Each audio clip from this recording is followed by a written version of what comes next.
I have a size 16 shoe. What? That's my icebreaker answer. You said we're going to do icebreakers. When they say come up with a fun fact about you, I just say that I have a size 16 shoe, and people go, oh. It's my most interesting fact that nobody can give a shit about. And I don't like revealing things about myself to people. Not on the podcast, I guess. Do you still have both your sliders? I never had slides. Oh, well, now you have one less slide. Oh, what did you steal? Obviously, his slides. Oh, well, I didn't care. I don't wear them anyway because I don't know, they probably drag my knuckles or heels. I saw you guys try to plot to steal my shit. Tommy said, what is it? Put him in check? I almost punched him in the face. I haven't seen him since. Actually, I saw him the other day. I was about to say, you saw him the day before. Well, I edited afterwards. I edited yesterday, and he was like, we'll steal his shoes. He said something along the lines of, we'll put him in check or he deserves it. And I'm like, fuck you, Tommy. I'm tired of your bullshit. Don't you steal my shoes. Don't you steal my shoes, all right? You can't have them. That's a nice Mariah Carey shirt. That's J-Lo. Dude, guys, you uncultured swine. Get serious. It's Natalie Imbruglia of famous song Torn. I was like, damn, that's a deep cut. I definitely don't know that one off the top of my head. Nothing's right, I'm torn. Now I'm all out of faith. What year did that song come out roughly? 95, maybe 94, maybe 96. How much soft pop is in your head? Like how much of your brain is Sarah Bareilles? Which is funny because I was like, not gonna write you. No, I knew the Sarah Bareilles song, and she wrote that song. For some reason, I know this too because the label was like, you need to write us a love song, and she was like, I'm not gonna write you a love song because you asked for it because you need one. You see, I'm not gonna write you a love song because you asked for one because you need one, and you're on your way. Not gonna write you. Is this because you work in the Apple store? That's a part of how I survived the Apple store better. But I watched a lot of VH1. Mind you, I didn't watch MTV. I watched VH1, which is like the alternative, lighter stuff.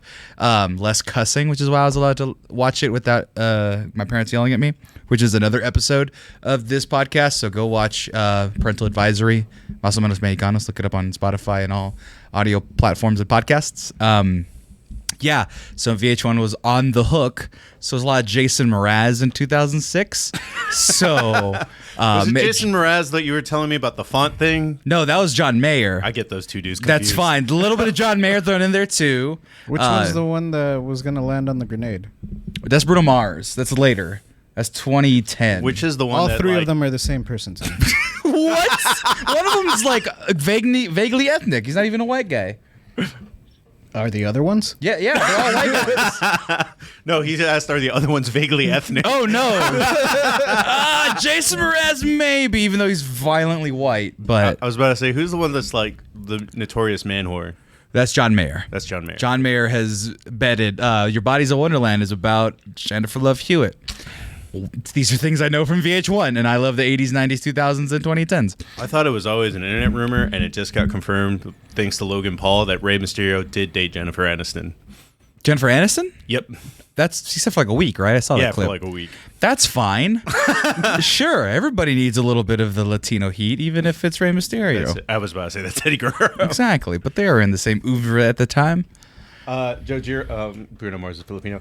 Joe, just so, because you were speaking out about Jay's lovely shirt, Hans Gruber is a band. They are literally doing an 80-city tour. I don't know where you're from, but probably you can catch a show. If you're not from a place that's close to 80 cities, you're never going to go to anything fun. And this is the most fun you'll ever have. And looking at that shirt, it's probably the best you'll ever hear them. I mean, you kind of saw half of them. Los Carrulos, half of them are Hans Gruber. Oh, that's fine. Or fun. I meant to say fun, in case they love us. They do love us. I actually thought it was... Well, they don't love us. They haven't tuned into the podcast. Well, then how could they love us? Because they met us. No, they met you. They love you. And there was that one guy it was at the same show before I went on my flight. Yeah. Then there was another guy who was this Mexican guy who I didn't know if you knew him, if he was in the band or whatever, but he just loved talking to me in fast Spanish. and he knew that I didn't speak Spanish, but I just nodded my head for about 30 minutes, understanding maybe fractions of what he was saying. Not because I didn't understand Spanish. That was a good chunk of it, yes, but because he was speaking so fast. I don't know. I lost the plot thread, and so it just got thrown He's in a definitely loop. using that middle Mexican really fast Spanish. Yeah, it was ridiculous. And I'm like, I don't understand you regular. I don't know why you're going fast. And I just kept nodding and going, yeah, I get that. No, I get it for serious. Yeah, I get that. Yeah, no, you're right. Just say that and you're fine. That's the best filler. Just, yeah, I get that. Well, he was drunk as fuck. Yeah, I know, but that works for most people. Most people just want to hear themselves talk, including myself. I'm not even excluding myself from the situation. Yeah, we haven't interrupted you for like 4 minutes. I know. JJ's here just doing God knows what. I'm reading the chat. Oh. On the note of the chat, I do think it's funny that Deep Fang is like, listening to an episode about machismo while playing Max Payne. There you go. And also, one? Blazkowicz. 1, 2, or 3. All are good. Blazkowicz 161 is subscribed for 2 months in a row. Oh, I thought he subscribed on Tuesday. I don't even know if it's a guy because I just assumed. We assume gender so hard on this show. Maybe we need to talk about that in our machismo episode. if you're purple like Mocha Medics, girl, automatically. Don't know if that's true, but purple, girl. I was burping I know when I said that. Tina You don't pick your Uchia color, is though. You don't, exactly. No, we thought that Serenity was a girl because it's Serenity and it was in pink. Just a dude. Just a dude being a guy being a bro. But we were like, oh, woman. Because we're dumb. I'm a cis male. It's true. Blackowitz. Oh, see? There you go. A cis male. And that's one word, too. It's not even cis male. It's cis mile. Statistically It's like the speaking, the Italian. majority of them are going to be dudes. Yeah. is true. Like on Twitch, I haven't looked at her in a while. I think it's pretty high. I think it's higher than all the other platforms. Because women on our TikTok are 30%, which is the highest percentage on any of our platforms. And I think Twitch is the worst. Maybe YouTube, where it's like 5% women. I mean, there was a couple of people that asked me for interviews that were women, but like, They asked to be interviewed. yeah, they wanted to be on the show. Oh, who are these people? Well, we can talk about that. God damn it, we need women presence on the show. Well, they were visiting during South by. Oh, well, I hate remote online shit, but I guess I want to move into the new age and take advantage of all of my YouTube connects. I need to be able to do it remotely. So remote shows coming to a city near you. I could get a bunch of people, I'm sure, remotely, but it's just not as fun. It's just like, hey, what do you think? 5-second delay. was listening to Violet Myers talk about machismo earlier today. Isn't that the porn star? Yeah. Yes. What was the thing I said about purple? Violet, purple? I don't know. There was no connection. Violet is a shade of purple. There you go. I thought this episode was called Machismo, and now I have constipation. Leave the jokes to us, Joe Gira. And by that, I mean, we'll probably come up with a joke of equal quality. That's about as good as we can do, but just leave it to us. JJ likes JJ's shirt. I can't poop on him too. I'm not pooping on Joe Gira. Joe Gira's here all the time, and this is the subscriber exclusive content you get, is me calling out your name, knowing that you're here all the time, and making fun of your terrible jokes. Whereas you can do that all the time, and I can't see because the chat moves too fast and my vision's going because I'm elderly. Looks like you need glasses. I do have glasses, I just don't wear them. Well, Because the reflection in the lights make them look stupid. That's why Tommy doesn't wear you his can get glasses. glare-free glasses. No, those are glare for the glare resistant, and it's for you, not for the glasses. I've never seen someone struggle with the word glare before. Man, don't talk to me about struggling with words. I have to edit so many of your intros because you like double talk on some of the words.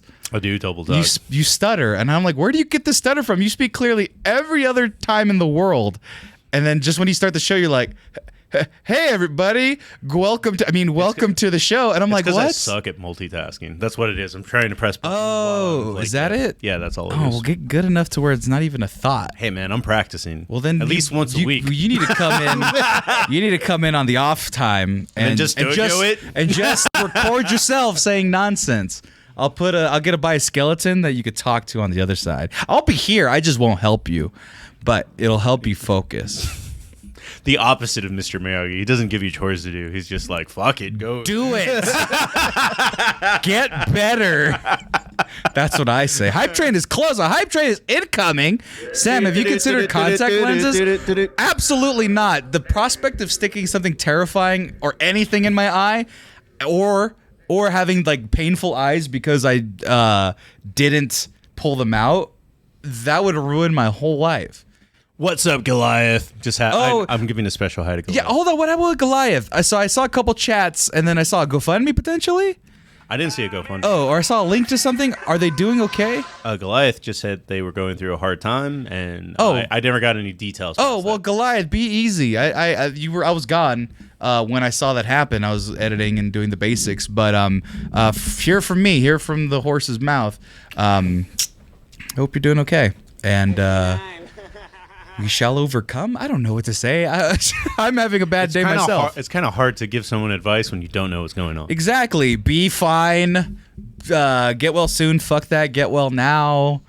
Frisco Flame with the 169 biddies. So appreciate Rico Hero that. with the 1,000. Oh my God, Rico Hero, you are out of this world. Oh, and they can't even hear us because we plugged in the mics, and I think you need to turn on the audio on the computer so you can hear all these Prince noises. Or we don't. That's fine. I can just make the noise. No, it's on the black computer. It's too much effort at this point. I'll just do it myself for 5 times. And you know what? I think I might have turned off the bits one because the bits one was a little bit too egregious. So we need to change the bits noise. I'm gonna get new Twitch emotes. Probably I'm to working JJ on going, them. ahoo. What? Okay, fine. That was my bad Mario Deal. accent. Oh, is that what that was? I thought that was like the Ahoo. Mexican thing, like ahoo, like, or I don't know. No, that was more I could Mario. do that one better. Yeah, that was more Mario. Counts low 17. Sub to Ninja Turtles 20. Goliath is like, lol, I'm good. Okay. All that for nothing. Well, I'll do my Mario noises now for the rest of the hype train. Where's the smoke machine and the Christmas music? Oh my fuck! No! I mean, it's not heat up. Right I'm now. running the show, so there's no smoke I could do the machine. lights. I can't do the fog machine. No, dude, that makes it too hard to breathe in here last time. Oh my gosh! maybe. You. I'm a smoker? Is that what you're going to say? No, I wasn't even gonna go that route. I go, you frequent smoky bars. That's like nicotine free. It's like all the good stuff is out of that smoke. I can just the poison. Fine, I will. It's just carcinogens. No, I'll put tobacco in there if you'd like. That'd be mildly better. Yes. Okay, I'll put raw tobacco in and let it soak. Just put in the a little juice. hookah on the side. Yeah. Also order some of those little like balls that you get in the Camel Crush. Oh, the menthol balls. Yeah, just in case we feel like it sometime. Fair enough. We can do that. We'll put it at the tip. We'll just Just have that option. stuff it in there, and maybe get some ventilation. How about you guys pay for an apartment where I have ventilation? Tired of all these demands. You're like, why don't you Are just you get the some one ventilation? demanding, or are they the one demanding? They're demanding I get some ventilation in the house, even though there's a giant window there, and that'd be pretty easy to do. But they could just buy me a bigger apartment with ventilation. I can't even get this fucking air conditioning to work. It is 80 think degrees. they can do that. They can. They're watching us. They're so successful. Everybody who watches our show is successful and lovely. Don't you know that, Marcos? Do you think they're just the scum of the earth? Do you think they're from Ohio or something? I kind of like Ohio. I don't. I've never been, but How can you hate a place you haven't been to? I've never been to North Korea. That's different. I bet the North Koreans. Ohio, North Korea. I bet the North Koreans are fine. It's just their leader that's. Oh yeah, I'm sure they're downtrodden and hyper patriotic, like Ohio. Oh, dude, actually, I 360, 100%. North Koreans are awesome because I can amaze them with like basic technology. Ooh, Like here's a PlayStation, guys. PlayStation 1. do you think they have PlayStation? They definitely don't have a PlayStation. They man. probably don't even have flat screen TVs. Dude, let's go- Let alone another flat screen TV. Just Let's go rescue some North Koreans and then do a YouTube channel where it's like North Korean discovers PlayStation 1 for the first time. Pretty sure it'd be a war crime. To rescue them from North Korea? I don't think you'd come back. The last American that was on the other side didn't come back. I might take a couple bullets in the ass. They fucked up a dude for leaving a Bible in there. Like, Oh yeah, I saw that guy. No, but the guy, you just got to make it to the demilitarized zone. It's just a sprint, you know. I got to work on my sprinting, but like, yeah, it's you totally don't plausible. think there's a whole country of people that haven't tried. No, well, technically be human trafficking. Shut up, Felix. Tommy Boy is set in Ohio. Yeah, and you know how much trouble he was in after his dad died? This is because they have no laws protecting. But Tommy Boy himself is an Ohioan. Sandusky's not even a real place. I mean, Cedar Point is amazing. That's like the #1 theme park I want to go to. I know you keep saying that. And you're too big to fit on roller coasters. I am not too big. It's not even because you're fat. It's because you're tall and broad. Humans don't have shoulders your size. I went to every roller coaster in Universal. It was fine. Your shoulders are too big for humans. Hey, man, as long as I'm not Shaq-sized, I'll be fine. Shaq can fit. Well, no. Shaq would get decapitated and deshouldered. Deshouldered. Sounds delicious. Deshouldered. Totally worth the ticket skipping. Cedar Point is great. Well, that's because Blaskowitz. Blaskowitz? Is that Blaskowitz. Italian? No. No. It's definitely It's Wolfenstein. I was going to say Jewish. In my head, I thought Jewish, but in my mouth said Italian for some reason. I don't know why that was. That was really weird. The mustache. Mate, mine or yours? No, they both have mustaches. Oh. Jews and Italians are... Do Jewish people have mustache? Well, they have one. No, that was German. He had a shitty one. Do Jewish people notoriously have mustaches? I mean, a couple of them do. That's not like a traditional thing, though. When you think of like the stereotypical a couple of the Jews thought. in Delta Force had mustaches. I mean, they have beards. The mustache kind of comes along with the... Right, that's more of a beard package thing. deal. Exactly, but like mustache is what you have. A beard is what I have. And what is And to my understanding of the Jewish people, that's less common than this. Hey, all I know is when I saw Delta Force, a couple of the Jews Are you had talking about mustaches. the spy movie with the guinea pigs? What? You said Delta Force. Isn't that Delta Force? Delta Force is a Chuck Norris movie, and it's also like the Army Special Forces. Okay, so what's the movie with the spies and the hamsters? G4. Oh, okay, well, there you go. That shows you, like I said, guys, my day's been not fun today. Well, we're trying to make it a little So bit my more fun. brain is wherever it wants to be. It's everywhere else that's not here until we get on topic. Well, that's good because I was trying to lighten the load a little bit. Oh, you know I'm an overthinker. That didn't help. It's just now it's in more places is all I'm saying. Good.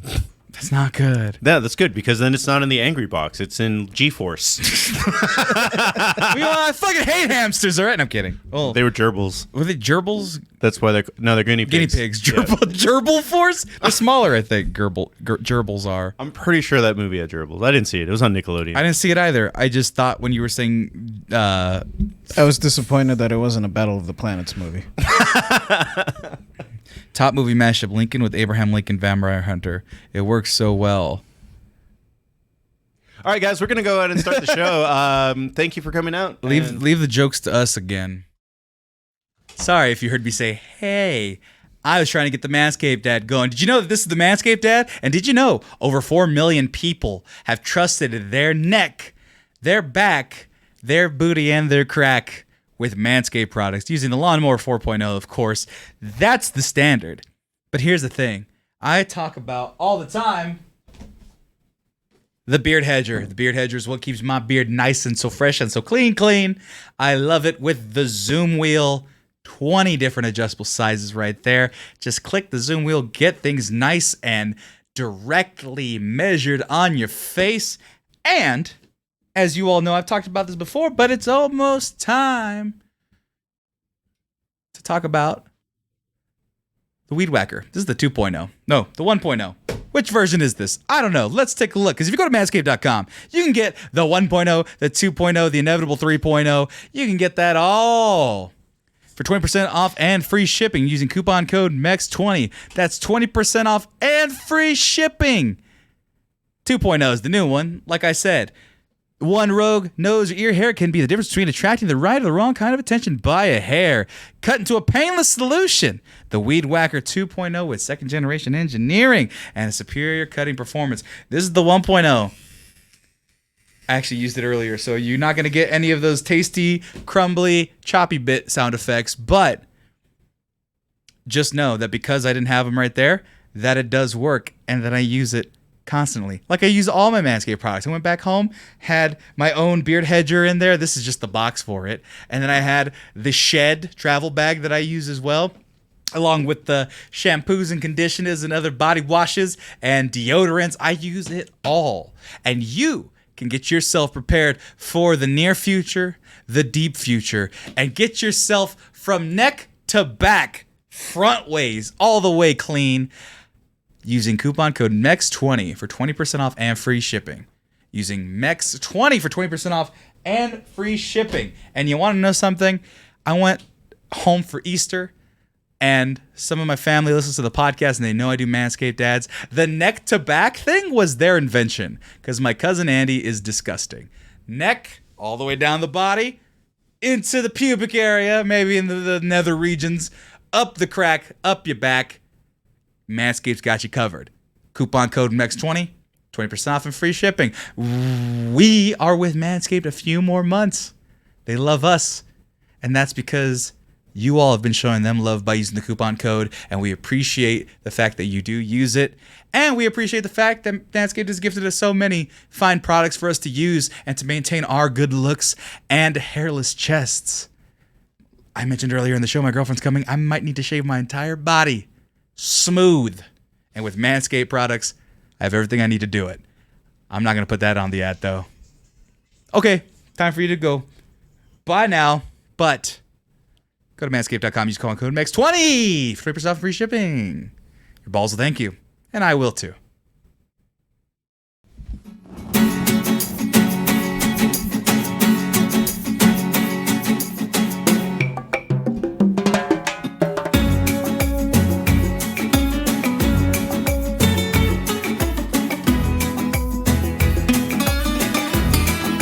Buenos dias. Welcome to O Menos Mexicanos. I'm drinking a Zapatista. We got on the other side, más cervezas, a chelada on the other side. Jesus Christ, that was. Yep. And Sam's drinking a beer straight out of California. My name is Marco. I will be your host here today, but I am not alone. No soy el único mexicano aquí. Across, we got... Hey, yo. Sí. Soy Yeye. And I'm Sam. I'm from California. What's up, y'all? ¿Qué onda, banda? Soy JJ. ¿Qué pasó? My name's Samuel, and I'm from California. By the way, when I met the dudes from Hans Gruber and the Die Hards, because they knew I was doing interviews. I interviewed 2 ska bands that week. They were like, hey, man, if you ever want to do an interview all in Spanish, like all our band members speak nothing but Spanish. And I was like, not that kind of Mexican podcast. Simone way. But on the note of music and stuff like that, TJ started the Black Excellence episode on Tuesday with us a little bit of a song. I'm going to start it with a little bit of song as well, because it was a request from one of our fans out there, a.k.a. DJ Lemon. Oh, God. Va dedicada para mi único amor, la princesa Peach. I'm not sure at what point I Peach. Once you get to the best part, of course. Full screen that shit. Estrella reinaremos I would have gone with hoy. Conquistar. Oh. Peach. ¿Y a qué vas en las tocadas? Oh, my God. It's ruined. It's all right. We'll go back. Vos el fichas norteño becha. Esta That sounds right out of... Bitches, bitches, bitches, bitches, bitches, bitches, bitches, bitches, bitches, bitches. Yo te amo. Mexicans are so unserious, man. Y también Don Quico. Mexicans just, you want to hear a really good one? If you can YouTube Mariachi Happier Than Ever by Billie Eilish. That is legitimately a really good, like, mariachi song. It is Billie Eilish singing it. I legitimately like that song more than the Mario version. That just because it reminds By me the of way, home. I know this is off topic, but you shat on that Mario movie way worse than How did everybody I shit else. on it by giving it an okay score? Puss in Boots has a panic attack scene. It's like not everything needs a panic attack scene. I didn't say that. Sometimes you need. I literally didn't say that. You're confusing me with someone that you argued with on Twitter. You need coins that you could just shove in your mouth and be full of sugar and just fucking, like you said, a zip line. Just fucking keep moving, baby. Just fucking keep moving. I love the movie. I wanted to get my review in, and you were just so like unenthusiastic about it. And I'm like, this is like the most crowd-pleasing candy fucking movie of all time. Just eat the candy, man. I don't like Just candy. eat the Even in the candy. real world, I don't like I candy. know, but just eat the candy. That's what. Don't. He was a Sega kid. Moving on. That's true. But Sonic over here with the gotta go fast. You love that. I mean, there's character growth with Sonic realizing his limitations, learning to trust people. Knuckles learning what friendship is. Like That's two. Now you're doing 2 movies. Well, Mario learned not to be a fucking loser all the time. He wasn't a loser from the beginning. He was definitely the coolest person in that family. Well, then all the family were a bunch of losers. He had to be somewhat cool. He spent his life savings on a commercial. Him and Donkey Kong became buddies. Right. Mario's thing was always like he didn't really give a fuck. I mean, not that he didn't give a fuck. Like, sorry, I'm doing 2 things at once. That's that problem. He was never anti-Donkey Kong. Yeah, I didn't even know Ozzy C's in this house. Not a lot of chatter, but welcome to the chat. Mark, it's not that serious. Now, that being said, the Mark with a lot of K's makes me feel like you know that person. Ozzy? Yeah. Isn't that Oz from... Ozzy C? Oh, I thought that was Oz. No, not our Oz. Oh. But yeah, this is just Billie Eilish with the mariachi in the back, and it's lovely. So you said it was, like, jolly. This is, like... This is drinking. This is drinking music. I love it. I don't know the words of the song. I don't even know the original version, honestly. It's just that, but with other instruments in the background. But like at the break where he does like it's one guy who's doing all this. Once he starts just playing, just fucking gritos everywhere. Oh, is it the same guy that does the anime covers? Potentially. Yes. I saw Sailor Moon right behind it. Yeah.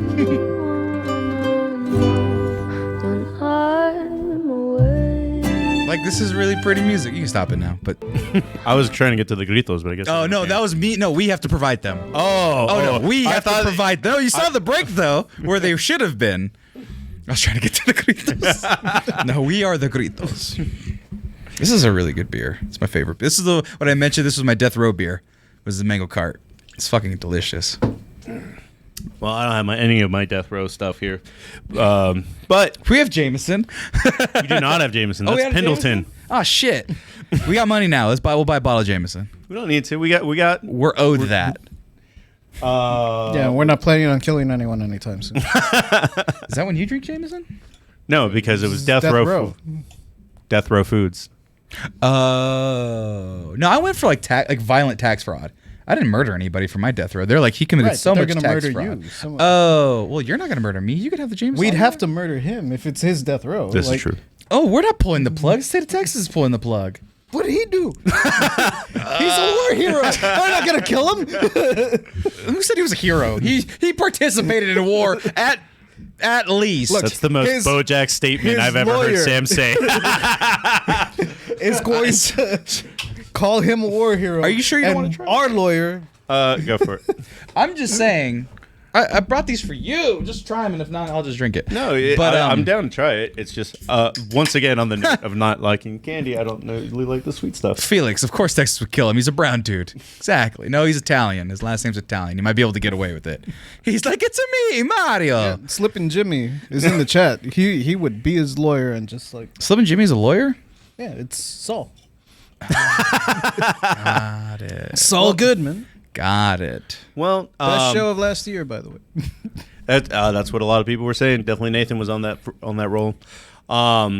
So this is going to be the first topic that we've ever done. Usually we're kind of pulling stuff out of thin air kind of way, because our topics are when it comes to African American culture, there's a lot. There's documentaries, there's a whole bunch of stuff. Mexicans don't usually put a lot of stuff to paper at the end of the day, but this is one topic where there is like a lot of people talking about what machismo is. Well, now, like, because back in the day, the 90s, back in the day. Yeah, the 90s, they just did it, and it was like, that's the gold standard.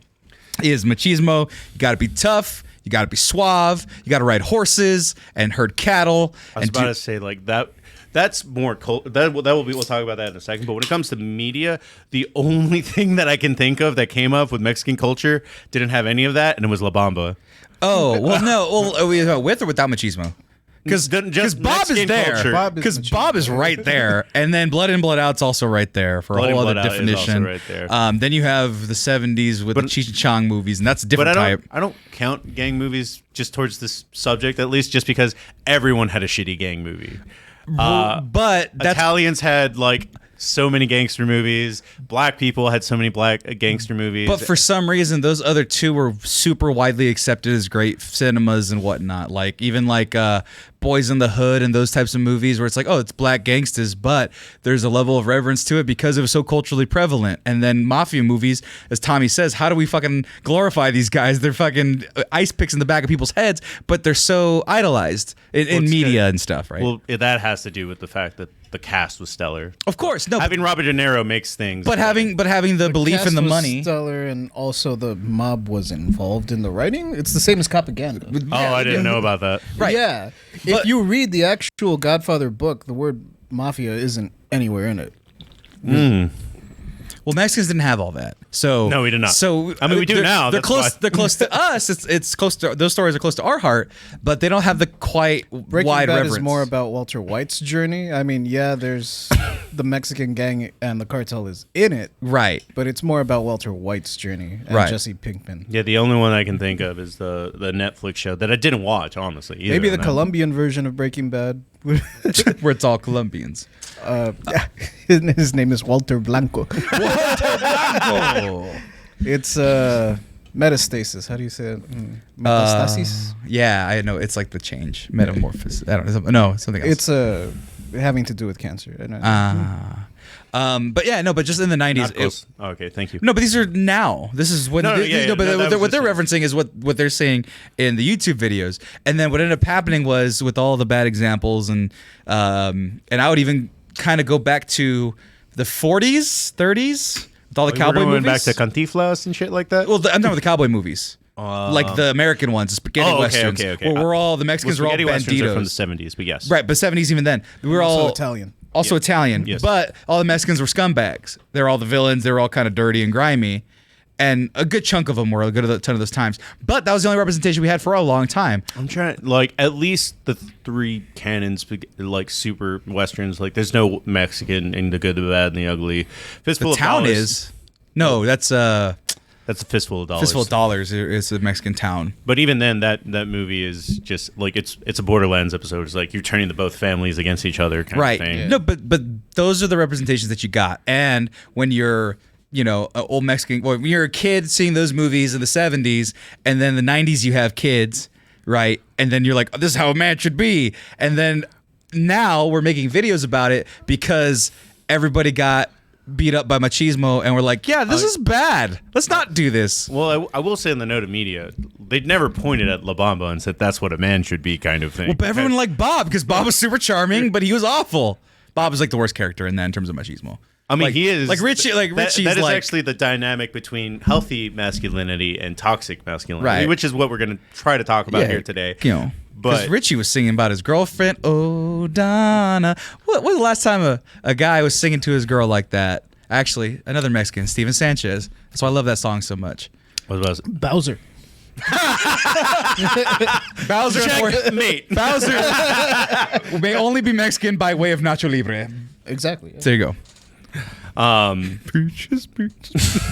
And you know why? We all loved him for it, JJ. We all loved him for it. On the note, I mean, we can talk about media in the 90s because it's not very bit long, honestly, just because, like you said, as far as I know, I mean, if you want to really, like, trim hairs, like, you can count El Mariachi and stuff like that. But Right. that's not, like, that was super late 90s. Well, the biggest thing, it depends on how you define like machismo as, because does Latin sexiness fall into that?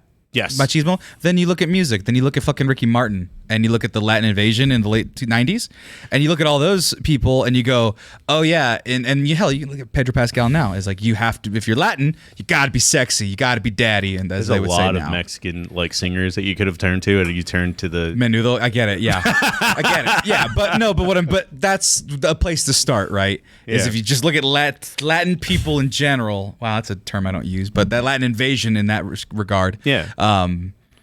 You can name more of the '90s ones if you want, of the Mexican ilk. I mean, Iglesias is Gabriel is the first one that Right. comes to mind. Mark Anthony. Mark Anthony. Like, there's a lot of, like, just Oscar de la Hoya. Oscar de la Hoya. Yeah, like you look at all that, and that's just counting the men, right? And then you look at like the movie stars that coming out of there. Antonio Banderas played a lot of Mexican Spanish roles. He wasn't Mexican, but that was the same kind of advertising. Was like, oh, he's a Latin guy, Banderas, right? That's where you get a lot of that stuff. Where that's like part of the upbringing that I will say pervade. we are going to touch on it, but there has to be a separate episode between what because we're going to talk about toxic masculinity and keeping people in check, but there has to be a separate episode that deals with how women deal with toxic shit, yeah. Because three dudes talking about speaking for women is a bad. Oh, we're not going to do that. Yeah. That's not what this episode is. No, that's what this I mean. episode is why we are the way we are, not how the way we are affected other people. I said Gabriel Iglesias, not Enrique. El Buki, Eddie Guerrero, Eddie Guerrero, literally Latino heat. But go ahead, continue. But we're going to start where we always start with, because it's not a religion to be machismo or anything like that. It's not anything like that. It's just lessons handed down from our families. So we're going to start with our families kind of thing. Like what, and we know it always boils down to like, be a man. Right. Well, the funny thing is you said it's not a religion or anything, but it very well is a survival mechanism. That just to call that out where it's like, yeah, you don't need it. And a lot of people wonder, like, why even are they machismo? Where does it come from? You know, it's like you said, it's not religion. It's not coming from the church. Church isn't saying be a man, other than be fruitful and multiply and take care of your family. Really is what religion falls into that.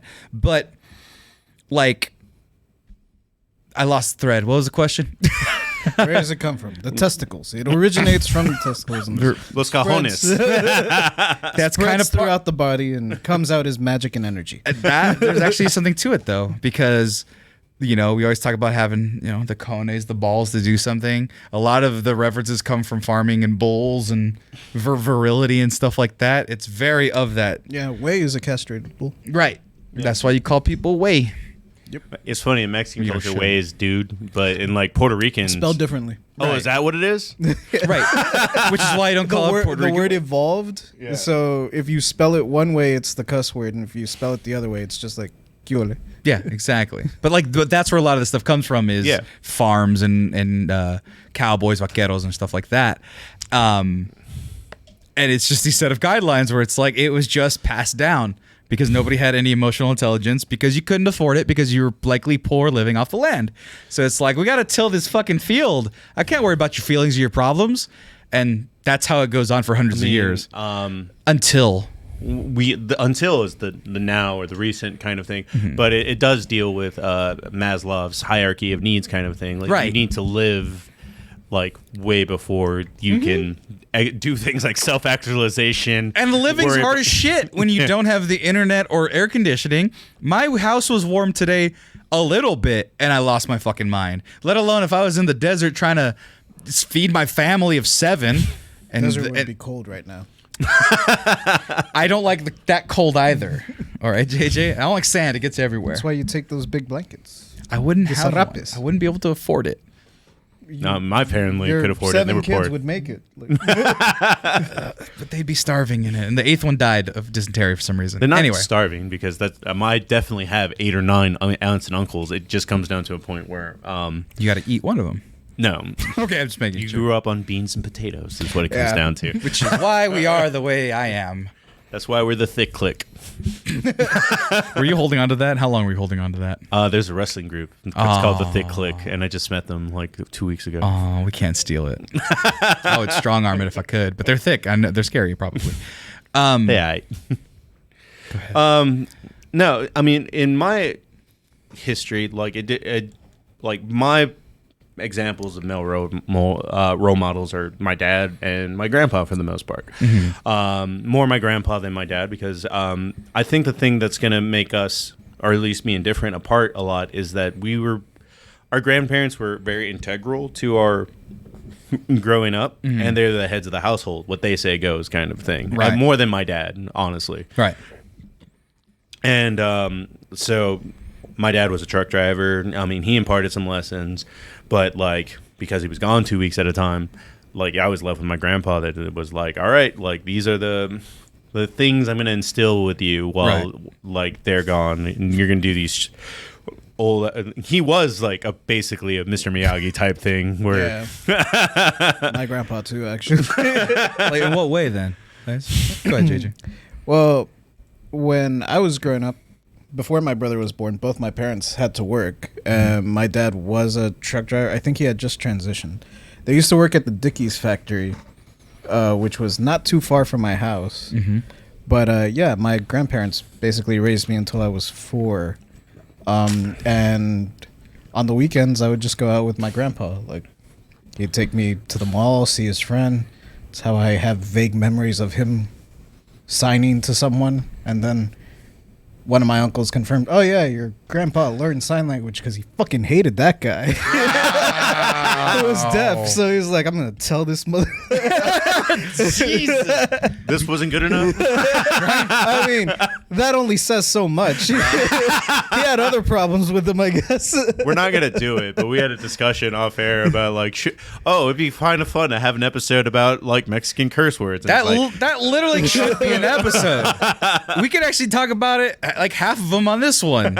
Just how colorful we are. Like that takes a special it's level. one of spite. color, and it's not good. That's a special level of spite that did not get passed due to machismo going away. Because once machismo dissolves, which is a good thing, you lose that level of spite, which there is a bit of beauty to sometimes in fun stories like this, where you tell a deaf guy to go fuck himself in sign language, in a language you don't speak. I drove him to learn a new language. Right? Which I hope he taught you. Did you learn any of it? No. Damn it. I was too little. I have no quarrels. He was taking me like to the mall and to Walmart and stuff. They were like right across the street from each other. Just taking me on like his daily routine. He would meet like his friends and stuff. And I would like, play like with other kids or something. Right. He'd just watch me. But I remember one time I was walking back towards my grandpa and I saw him doing like these weird hand things. I didn't question Naruto it. gestures. Yeah. I didn't question it until like years later. My uncle was telling that story to my mom about how my grandpa hated this one deaf dude. Right. So much that he learned sign language and would just like tell him off whenever he saw it. And when he was telling that story, it's like core memory unlocked. Core memory of looking up and saying, "Fuck yeah!" It was I fucked your mother. I think I learned that from the deaf guys in football. Oh, and this is toilet. Which, ironically, from The Replacements. Yeah, restroom, ball. I fucked your mother. I think is all I know. That might not even be correct. I don't know if this is It could be. Could be informal, but I know this is fuck. And then I think this is mother. JJ, you were so close to being trilingual. I can say I'm not reading a book in Japanese. Dude, this Is that from? Ho no yonde imasen. I was like, is that from Yakuza? No, it's just something I'd learned Sure. out of spite because this one dude told me that. Seems like a running theme with your bloodline is just learning different languages to spite another person. No, but getting back on the subject of machismo, on those adventures with my grandpa, he kind of taught me not necessarily how the world works, but like how a man should carry himself. Every time my grandpa went out, like when we were at home, my grandpa was like the stereotypical Mexican old dude, right? Mm-hmm. Like wife beater and boxer shorts. And that's it. Or like sweatpants. Maybe shoes. Right. Like, maybe shoes. but whenever we went out, even if it was just to Walmart, he was like, put on slacks, suspenders, a hat. Dang. He always had a hat, and he would always take like his jacket. To this day, like I've made this joke with my friends. I've been like, when I get old, I want to buy me a hat and just wear it. Yeah, you gotta and it's have a because of signature my hat. grandpa. Yeah. Like, Hey, don't sell he yourself instilled short. that- Get the suspenders too. Don't sell yourself short. When I dress up, I wear because all my tios and my dad grew up like, we're vaqueros and stuff, so they wear blue jeans and stuff, like even to weddings and things. My grandpa, on the other hand, the real cowboy and sheriff from Mexico, he wore fucking like khakis and dress pants everywhere that he went. Yeah. Yeah, my dad actually. That's And my grandpa would wear like a fedora or like the old man, like the newsboy hat. Yeah. Those were the types of hats that he would wear. He wouldn't really wear he did have like, Stetsons and stuff like that, more Western style hats. Mm-hmm. But he mostly wore like, traditional white people hats, I guess. I just realized my dad don't wear blue jeans. He also like kind of just taught me, apart from like how a dude should carry himself in public, basic little kid shit like how to cross the road. Oh, yep. What to do when your ride doesn't show up. because my grandpa couldn't drive. My grandpa didn't have a driver's license. Not that he couldn't. Right. He didn't have a driver's license. So, like, he kind of taught me, like, he instilled, like, kind of the wrong lesson there, where he was like, look, this is not necessarily the wrong lesson, but it was like, this is a minor inconvenience. Right. Don't let it ruin your day. You're sitting in a nice air-conditioned place. Air conditioning was a big theme for the older generation. I mean, my grandparents actually didn't use AC most of the time. Well, like, but my dad, his dream job was first thing was a place with AC. Like that was his. No, but that was his level of luxury. The fact that was like, hey, it's all right. You have air conditioning, like above everything else, right? Because shit sucks when it's hot. But it was little stuff like that, right? Like to this day, I don't really get mad if something's late or someone's late, or like, I did get mad at my mom when she forgot to pick me up, but that was because she pinky swore, and that's different. You don't break those. You don't break those. I mean, we will get into some of the positive aspects of masculinity as well, because I mean, no one's saying that like the lessons that about honor and dignity or that our grandparents taught us are wrong either. But there's a middle ground, because some people take it too far and some people like don't take it far enough kind of thing, maybe. But Sam, I know you have a different like upbringing. What's an example that you grew up with of like what a man should be? Oh, it was like by community. So like it was first my dad, but my dad worked a lot and was older. I'm the youngest, so he was older by the time I was a kid. So like a lot of the play stuff that got delegated to my brother and my older sister Angelica. She would like crossing the street stuff, older sister Angelica. So like I was raised, my dad was always there. Oh, and buses too. Yeah, that was another thing. Always present. But a lot of the minutia was taught by my siblings first and foremost, and my brother. My brother being the one where my dad may have played catch with me, but my brother was the one that played catch with me more often and played with me more often. But then like the general rules of thumb, opening doors, making sure your grandma makes it to the car, make sure women get to the car after the party. The wearing closed-toed shoes in public, that was always a thing where he's like sandals at the house, but you always wear closed-toed shoes in public, even if you're going to the store real quick. Always wear socks. Just like strange. Do you wear socks with sandals? No. Oh. If you need to go get the mail, yes. But like, If no. I'm already wearing the socks, yeah. Well, no, because it'd be like, hey, we're gonna go to the store real quick, and I'll put my shoes on without socks. He goes, put the fucking socks on. Like he would just little details like that would irritate him. And just like a lot of the basics were him, but because he taught all of my brother and stuff, I was the youngest who was there. Then you had the trial by fire, which was what my cousins, my dad's brothers and his sisters, had a lot of boys, and between them, I was once again the youngest of all of them, and my brother being the oldest of all of them. I had this kind of like, we would have what I mentioned this before, and you like the name, Stinky Boy parties. My uncle, who had no kids, would invite all of his nephews over, fill them with McDonald's and pizza and Mortal Kombat, and take us to go see a movie, and then we do yard work the next day for him. And in those moments is where you learned not to misspeak, watch how you speak. Don't say anything stupid or you'll be made fun of to oblivion. You learn the hierarchy of power. And really, for me, it was to not be such a little shit, because I'm the youngest and spoiled rotten. So you get that little bit of humbling every time you're around them, because as I was hanging out with them on Sunday for Easter, and they're all funnier than me. They're all quicker than me. And they're definitely more mean than I am. And so if you misspeak or you try to go after them and you get them good, they'll get you 3 times over. And so it kind of taught me that there's nobody, I ain't like the biggest hot shit to ever shit. Now, compared to other guys and other people, yeah, there's a level of like machismo there where it's like, yeah, you're not a Gonzalez, you're not this, you ain't nothing.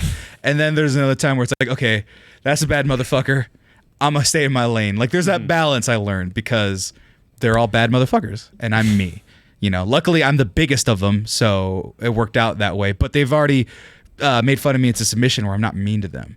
So, because I'm, like when they say like, oh, I can't wait till I get big and grown up. They made fun of me, so now I'm big and grown up, and I still don't like try to go at them really. I mean, my mom is the youngest of my grandpa's family. So my closest cousin Dulce is 4 years older than me. My closest male cousin is 5 years older. Right. And then so on and so forth. So I was always kind of in that picked on state. But the thing is, like you, I was one of the biggest ones. So I remember the last time my cousin tried to jump me when I was 14, I threw him over my shoulder. Right. Right. Well, but that was the problem.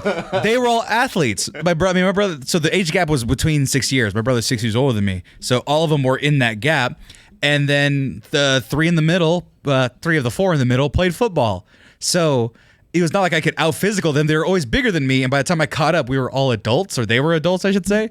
Let's say I'm 17, 18, 19, 20. My cousin's 20. And there's no 20-year-old picking on a fucking teenager. That's sad and ridiculous. So I do think this part is kind of sweet. Goat man. That's why I love y'all.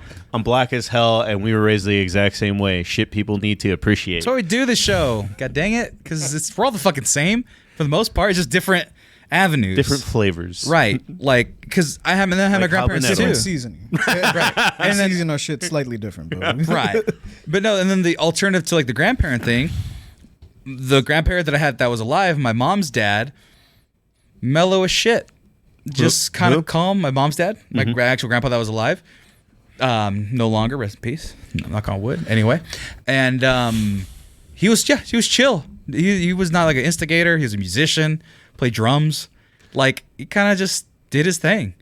And then my grandpa, my dad's dad, he was a legend. He died before I was born. So all I heard was in vague whispers and mysteries and legends. So it's like, oh wow, he did that crazy shit? Tight. Grandpa's awesome. Then you grow up and it's like, oh yeah, he did some things maybe that were unsavory. Yeah, he's a little, maybe a little hyper aggressive, but luckily my dad had the sense to undo a lot of that. So I never got that. So I got the good legends, a version of him that wasn't crazy. And then my brother, who's not crazy, and my cousins who are crazy, but in a different way. And it all worked out. I feel like there's always and this becomes more of a teenager once you've heard all the stories and taken lessons from other people, kind of thing, even outside of the immediate family. There does come a time where you start forging your own way, and then like sometimes people go too far to the left, sometimes people go too far to the right, and like it's all a pendulum kind of thing. And I don't think there's anything wrong with being like a little bit gritty sometimes, like because you need grit. Right. That was half of it. Like, being made fun of is not good all the time to your family. Like, I held a lot of, not grudges, but it hurt my feelings. When I was a kid, it was like, why you keep making fun of me? It's funny.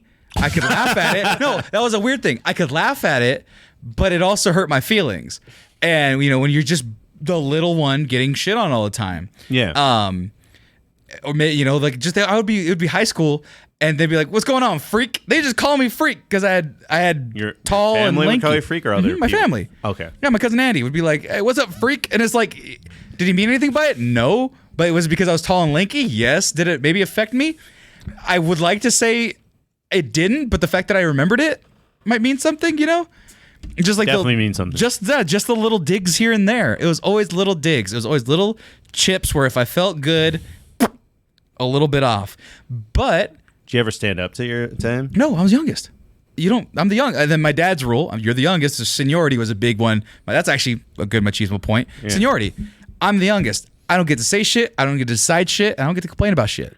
Oh, we didn't have that kind of thing. We had that. So like, I didn't get to sit in the front seat until I got too tall. That one we did have. But right. Well, yeah, we did have that one. But I think with him, it might be more so that there was more of them. That's true. I don't know, man. I had a shitload of cousins. I remember. I had a shitload of cousins too, but like just siblings in general. He has more. I have 3 siblings. Yeah, and so it's more. It was always like, I've told you this. I've said this on the show. The struggle that I have is advocating for myself because I'm pretty laid back when it comes to a lot of things. When it comes to certain things, I'm not. Those are the things that I try to control, which is why I'm so possessive of those things, because I didn't have a chance to control really anything because I was the youngest, because I didn't fall under the seniority. And then now I'm older And now it dissolves, and now I'm giving more responsibility. I'm like, yo, fuck this. I'm the baby. I shouldn't be doing any of this shit. But that's where it comes in, because when you guys talk about deviations, I had no deviation. That's why I am the way I am, is because I don't deviate from what I'm told to do. You follow instruction, you fall in line. There's so many of us in the immediate family, and then you have the pride of grandma, which is all her grandkids. You don't want to go too crazy on all of them. So all of our cousins on that side are very good. They all got degrees for the most part.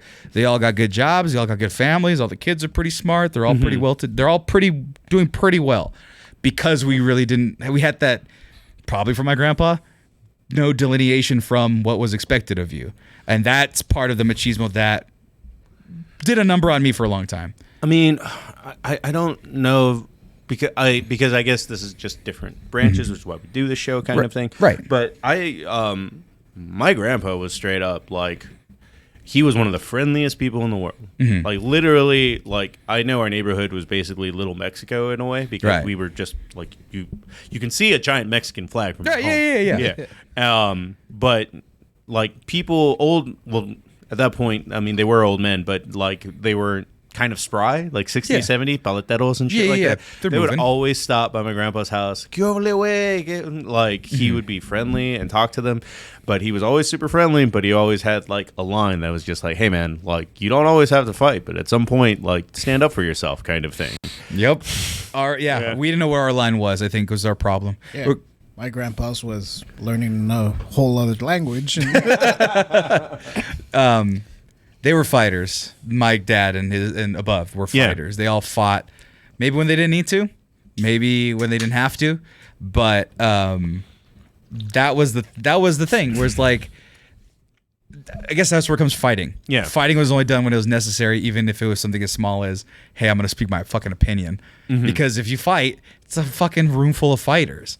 All of them, all my cousins, all of them. If it's not with their fists, it's with their words. And we never fist fought. We were not fist fighters. Yeah. That's why they're all so smart and they're all so sharp. My grandpa was liked. My dad and my uncles are liked people. They all kind of worked in janitorial and stuff in Fresno Unified School District. And they were all well liked because they were cordial with everybody. But the standard that they set internally was much different than the standard that they held to other people, because other people didn't really fucking matter. They're just friendly. They're like, okay, cool. You guys are doing your thing. I'll support you. I'll help you out. Cool. But my people, us, even all of us as a unit family, we have shit to do and we have things to accomplish, and we got to accomplish them. We got to do it.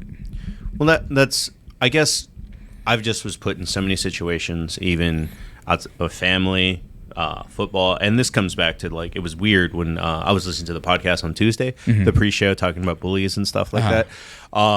I had a lot of times where it's just like, yeah, you were in a room full of fighters, and they just kind of took a step back and let two people work it out, and afterwards you'd be friends, or you'd at least have mutual understanding of each other, kind of thing. Yeah, we didn't have ours was much different, because like that's a part of machismo where it's like, oh yeah, you got to fight to work it out. You can't use words. Got to express with interpretive dance with our fists. Well, there just comes a point, like even we've personally hit it, where it's just kind of like you're not listening to each other, and then it's just like vent it out, and it's fine. And I don't think there's anything wrong with that, but I also do think that I do try really hard and that to normally work things out. See, and the reason why we got in such a spat that one time, we almost fought one time, just in case you didn't get the context. We got heated over some stupid bullshit, and it almost came to blows. It was like that close, and we didn't, because and admittedly, we can say this, that because I was like, it's not fucking worth it, because when you fight, it's to hash shit out. Yeah. Well, the way I was taught is you're fighting to fucking survive. As I mentioned on the show before, my dad was way small, undersized as motherfucker. He was like 5'2" until like his senior year of high school. He was a short motherfucker.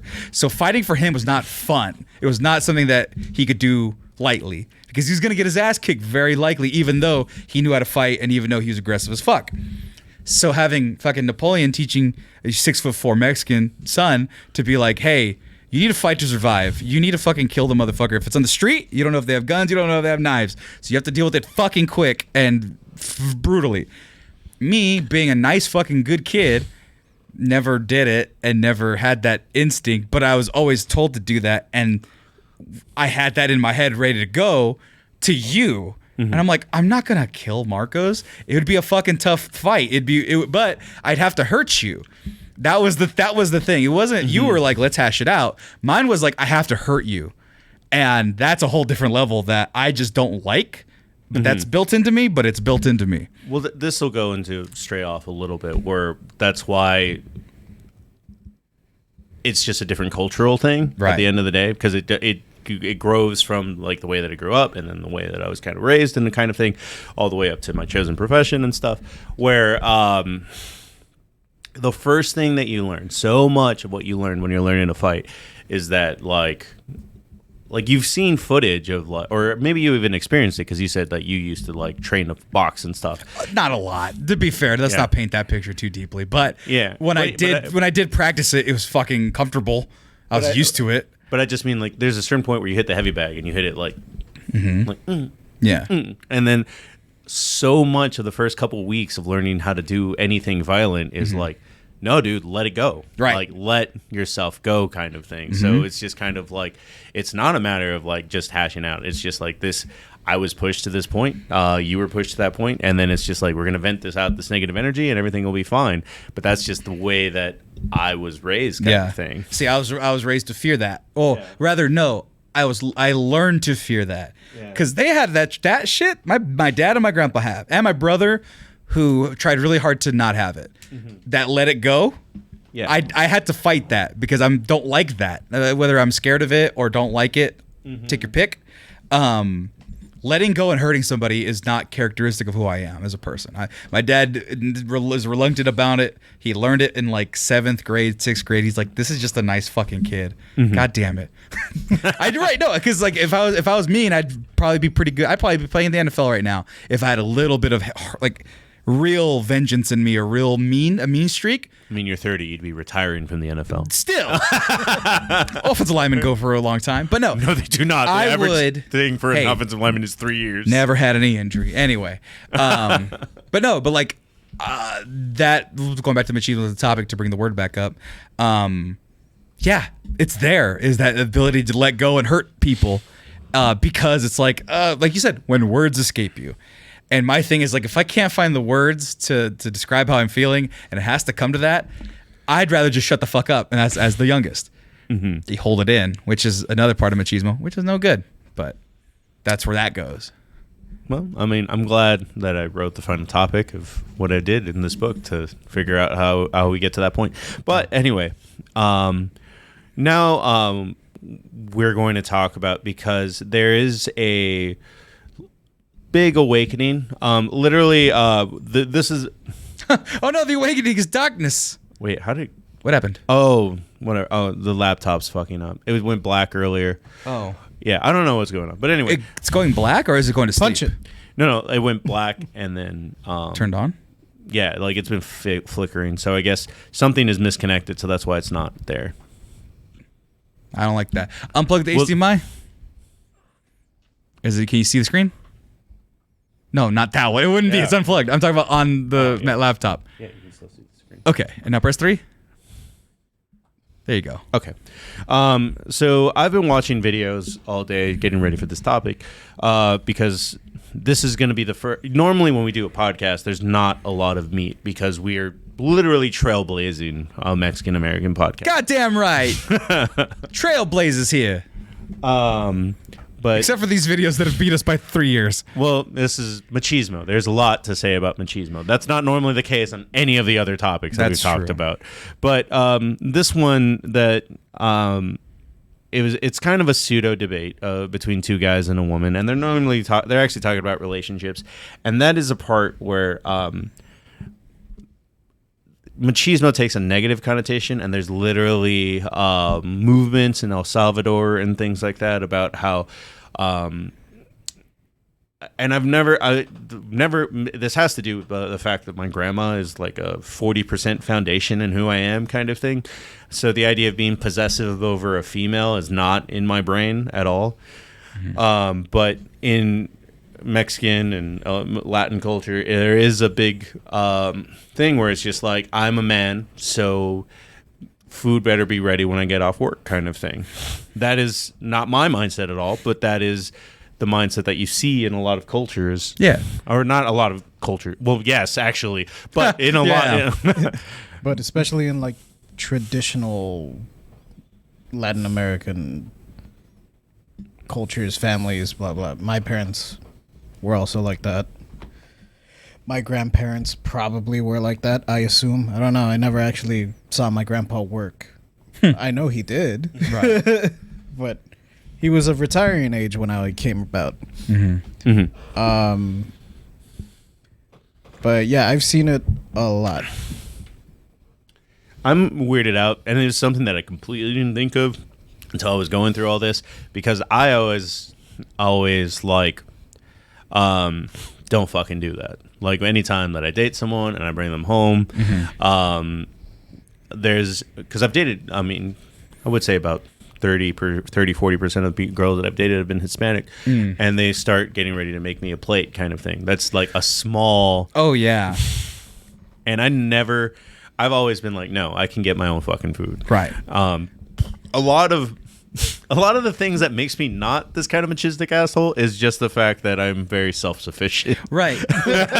Which was weird, because if you look at my family... Well, go ahead. So that's another thing that might go into like leaning too far to one side. Yeah. Because one of my things, I'm also very self-sufficient, but that's also me not wanting to be a burden on anyone. Yeah. That's me not wanting to inconvenience anyone. This is like, even if the restaurant gets my order wrong, I was like, does it have fish in it? I'll still fucking eat it. I do, on that note, shout out to my sister kind of thing. That phrase is banned from the house kind of thing. Like, Which phrase? I don't want to be a burden. Oh. That phrase, I never say it. Yeah. No, I just internalize it all the time. No, they're just like, that phrase is banned. Like, tell me what you're feeling kind of thing, or tell me what you're thinking.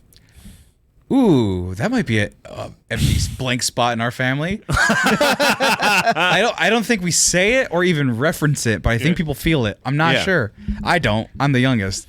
I just have your characters say how they feel. That makes me feel angry. No, I'm not. I can't be a burden because I'm family. I'm the youngest, and I do everything. I'm the baby, gotta love me. I'm the baby, gotta love me. They used to call me him, whatever the name was of the baby. I think it was just baby. I don't know. But going back to the serving the plate. Yeah. My mom, she was like, I'll cook the food. I ain't gonna serve you guys. She served my dad, like when she would make a big thing, and now she don't cook no more. She's older. She cooks 1-2 things, and that's it. And she'll still serve my dad. Yeah. I would say 85% of the time. There's another one where my dad's watching a TV show and she'll be like, food's ready. He'll be like, okay, I'll go get it. But like for us, not the kids, no. So that's never been an expectation in my family. Cut to my dad's brother, his wife serves, and their kids serve. My cousins, they'll serve me when I go to their house, or they used to when growing up. And it always freaked me out because it's like, I don't like vegetables. What the fuck is this?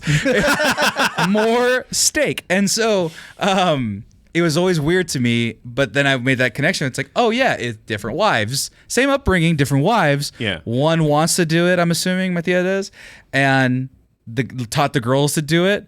And then my mom was like, nah, not like your attitude. And then just the girls didn't learn it, and they didn't serve us, and not even in their own homes. So it's like, oh, okay.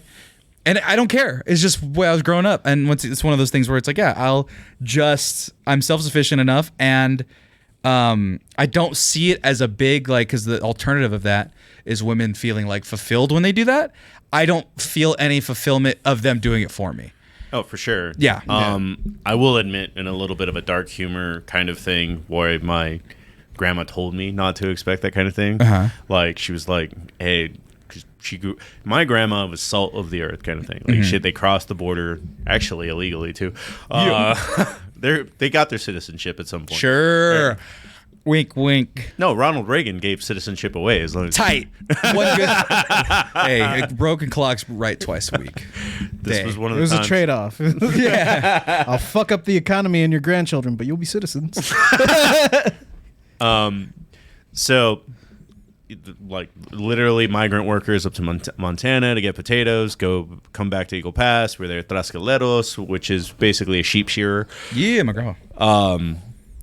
But because she was so hardworking to the grindstone, she was like, when I would go home and when I was done with my grandpa's chores, I just got my grandma's chores, which was mopping and cleaning, like the woman's chores kind of thing. Right. But my grandma's point of view was like, I'm going to teach you how to do that because American women don't do this shit.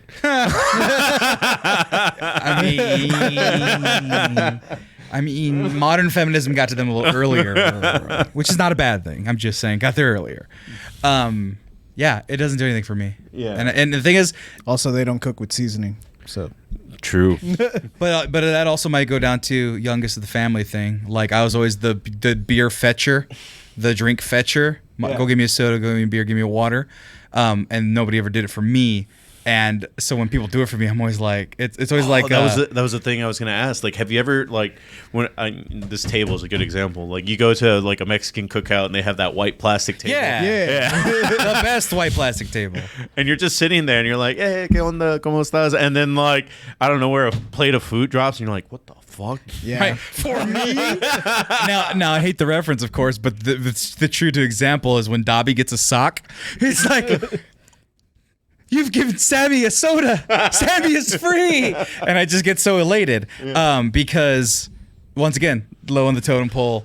Nobody does things for me. So, which is, I didn't say that with any resentment. And so yeah, I was like, this is kind of almost a little therapy session. oh no, it's well, that's the thing about machismo is that it causes so much fucking damage. Yeah. Like ancillarily, even though we're telling funny stories, even though we're telling things that are characteristic of our families. Welcome to the excellence. Right. They always come with a level of just like complication where it's always like, oh, I got this from it, but then I got this from it. You know, it's like, oh, I open doors for fucking girls. They love that shit. Nowadays it's like, it's still a nice gesture, I think. But it's got like into an argument over that about opening doors, like to do or to do not. in general. Like, you just open the door for someone and someone was like, I started an argument with you. No, because at the very least, people, and this is maybe the machismo in me, it's a nice enough gesture universally that if you don't like it, just tell me and I'll stop doing it. It doesn't need to be an argument. It's like, oh, okay. But I think it's... if you don't like it, I'll shut the door in front of you. Right. Or whatever, right? What do I care? Right. But the thing is, like, for me, is like, it's not a gender thing. Like, I open the door for everyone. Yeah, oh, that's I'll hold the true. door open for dudes too. Like, we're both going into the same 7-Eleven to get the same chela. Like, I don't open a man's car door. no, That's No. the line. But I don't open a door most of the time unless I'm dating you. That's what I'm saying. But usually that's the only person you are opening a car door for is a woman that you're trying to date. I'm about 60% open the door for the girl, especially if I'm walking that argue direction. with Sam? Have you not seen any of the episodes on this podcast? Everybody argues with me. I'm the youngest. What part of I'm the youngest don't you understand? There's a level of timidity that comes when conflict arises, all right? Either I go overtly over the top or I shrink like a little young baby. I was about to say, like, there's like a really bad story about an elephant that gets tied to a post when it's a baby and it can't break out. Yeah. Yeah. And then, like, the elephant, when it's a full-grown elephant, can literally tear it out. But Right. it's just been conditioned. I'm the post elephant baby. I'm post Malo baby. But that's a terrible joke. I'll leave the joke right into the chat at this point. But like, that's the thing. You always get that little dichotomy anytime, because you could find. Don't clip this. There are good things about machismo that you can pull out of that don't damage anything or anybody. But then again, those things hats. are hats. Exactly. Those things are usually characteristic of good people, but they fall under that umbrella of machismo traditional practices. In general, we are going to talk about it at a certain point about there is a difference between toxic masculinity and masculinity. Like, it's just and we are going to get there in a little bit, but it's just basically don't be a bully. Like, that's what it comes down to. Be compassionate about shit. Right, because the toxic so I guess I think the phrase that comes to mind is power. Is masculinity has to do with power and power levels, and toxic masculinity seeks to unbalance that power or to wield it in a way that's harmful, whereas traditional masculinity is having the power having power and wielding it, but being gentle enough to never use it against the people you care about or the people around you.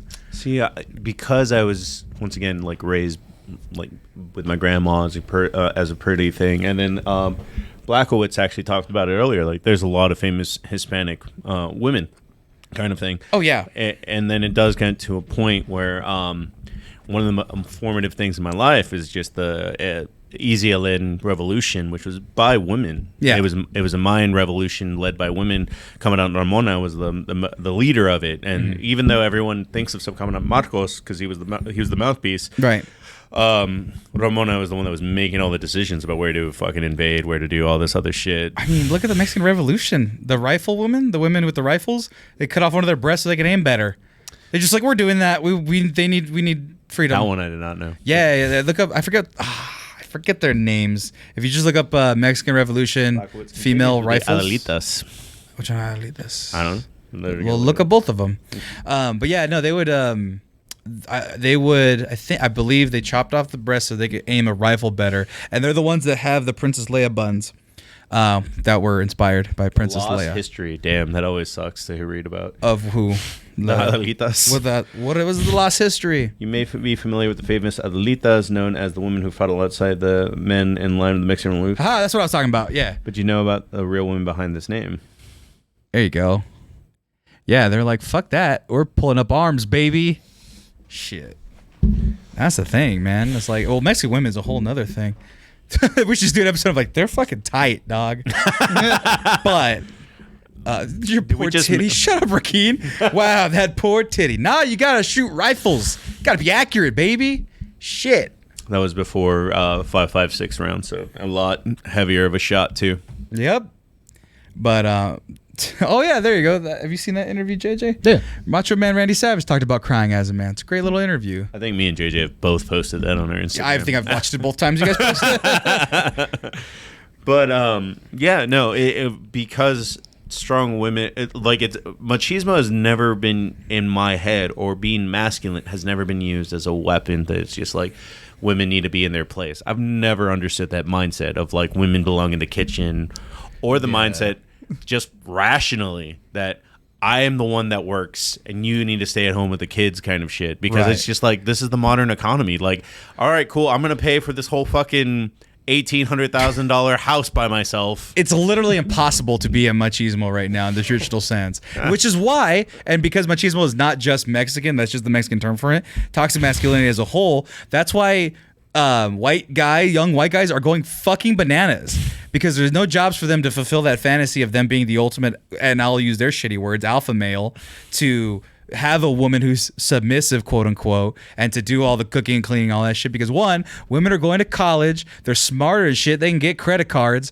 and they're actually the millennial women, I think, are the fastest growing homeowner segment, like way more than men of their age. Probably. No, it's I don't know the number exactly, but yeah, women. I know more women graduate from college, therefore they. Right, more millennial women are homeowners than millennial men in the same age groups at this point, and I think it's like by a lot. And so a lot of men are panicking that were sold the bag bill of goods, which was masculinity will save you all, which is why it's gay to drink Bud Light, which I didn't have time to go get, or else I'd be drinking a Bud Light right now. But like, no, but do you get what I'm saying though? It like, still tastes like shit. It still tastes like shit, but hey, it's supportive shit.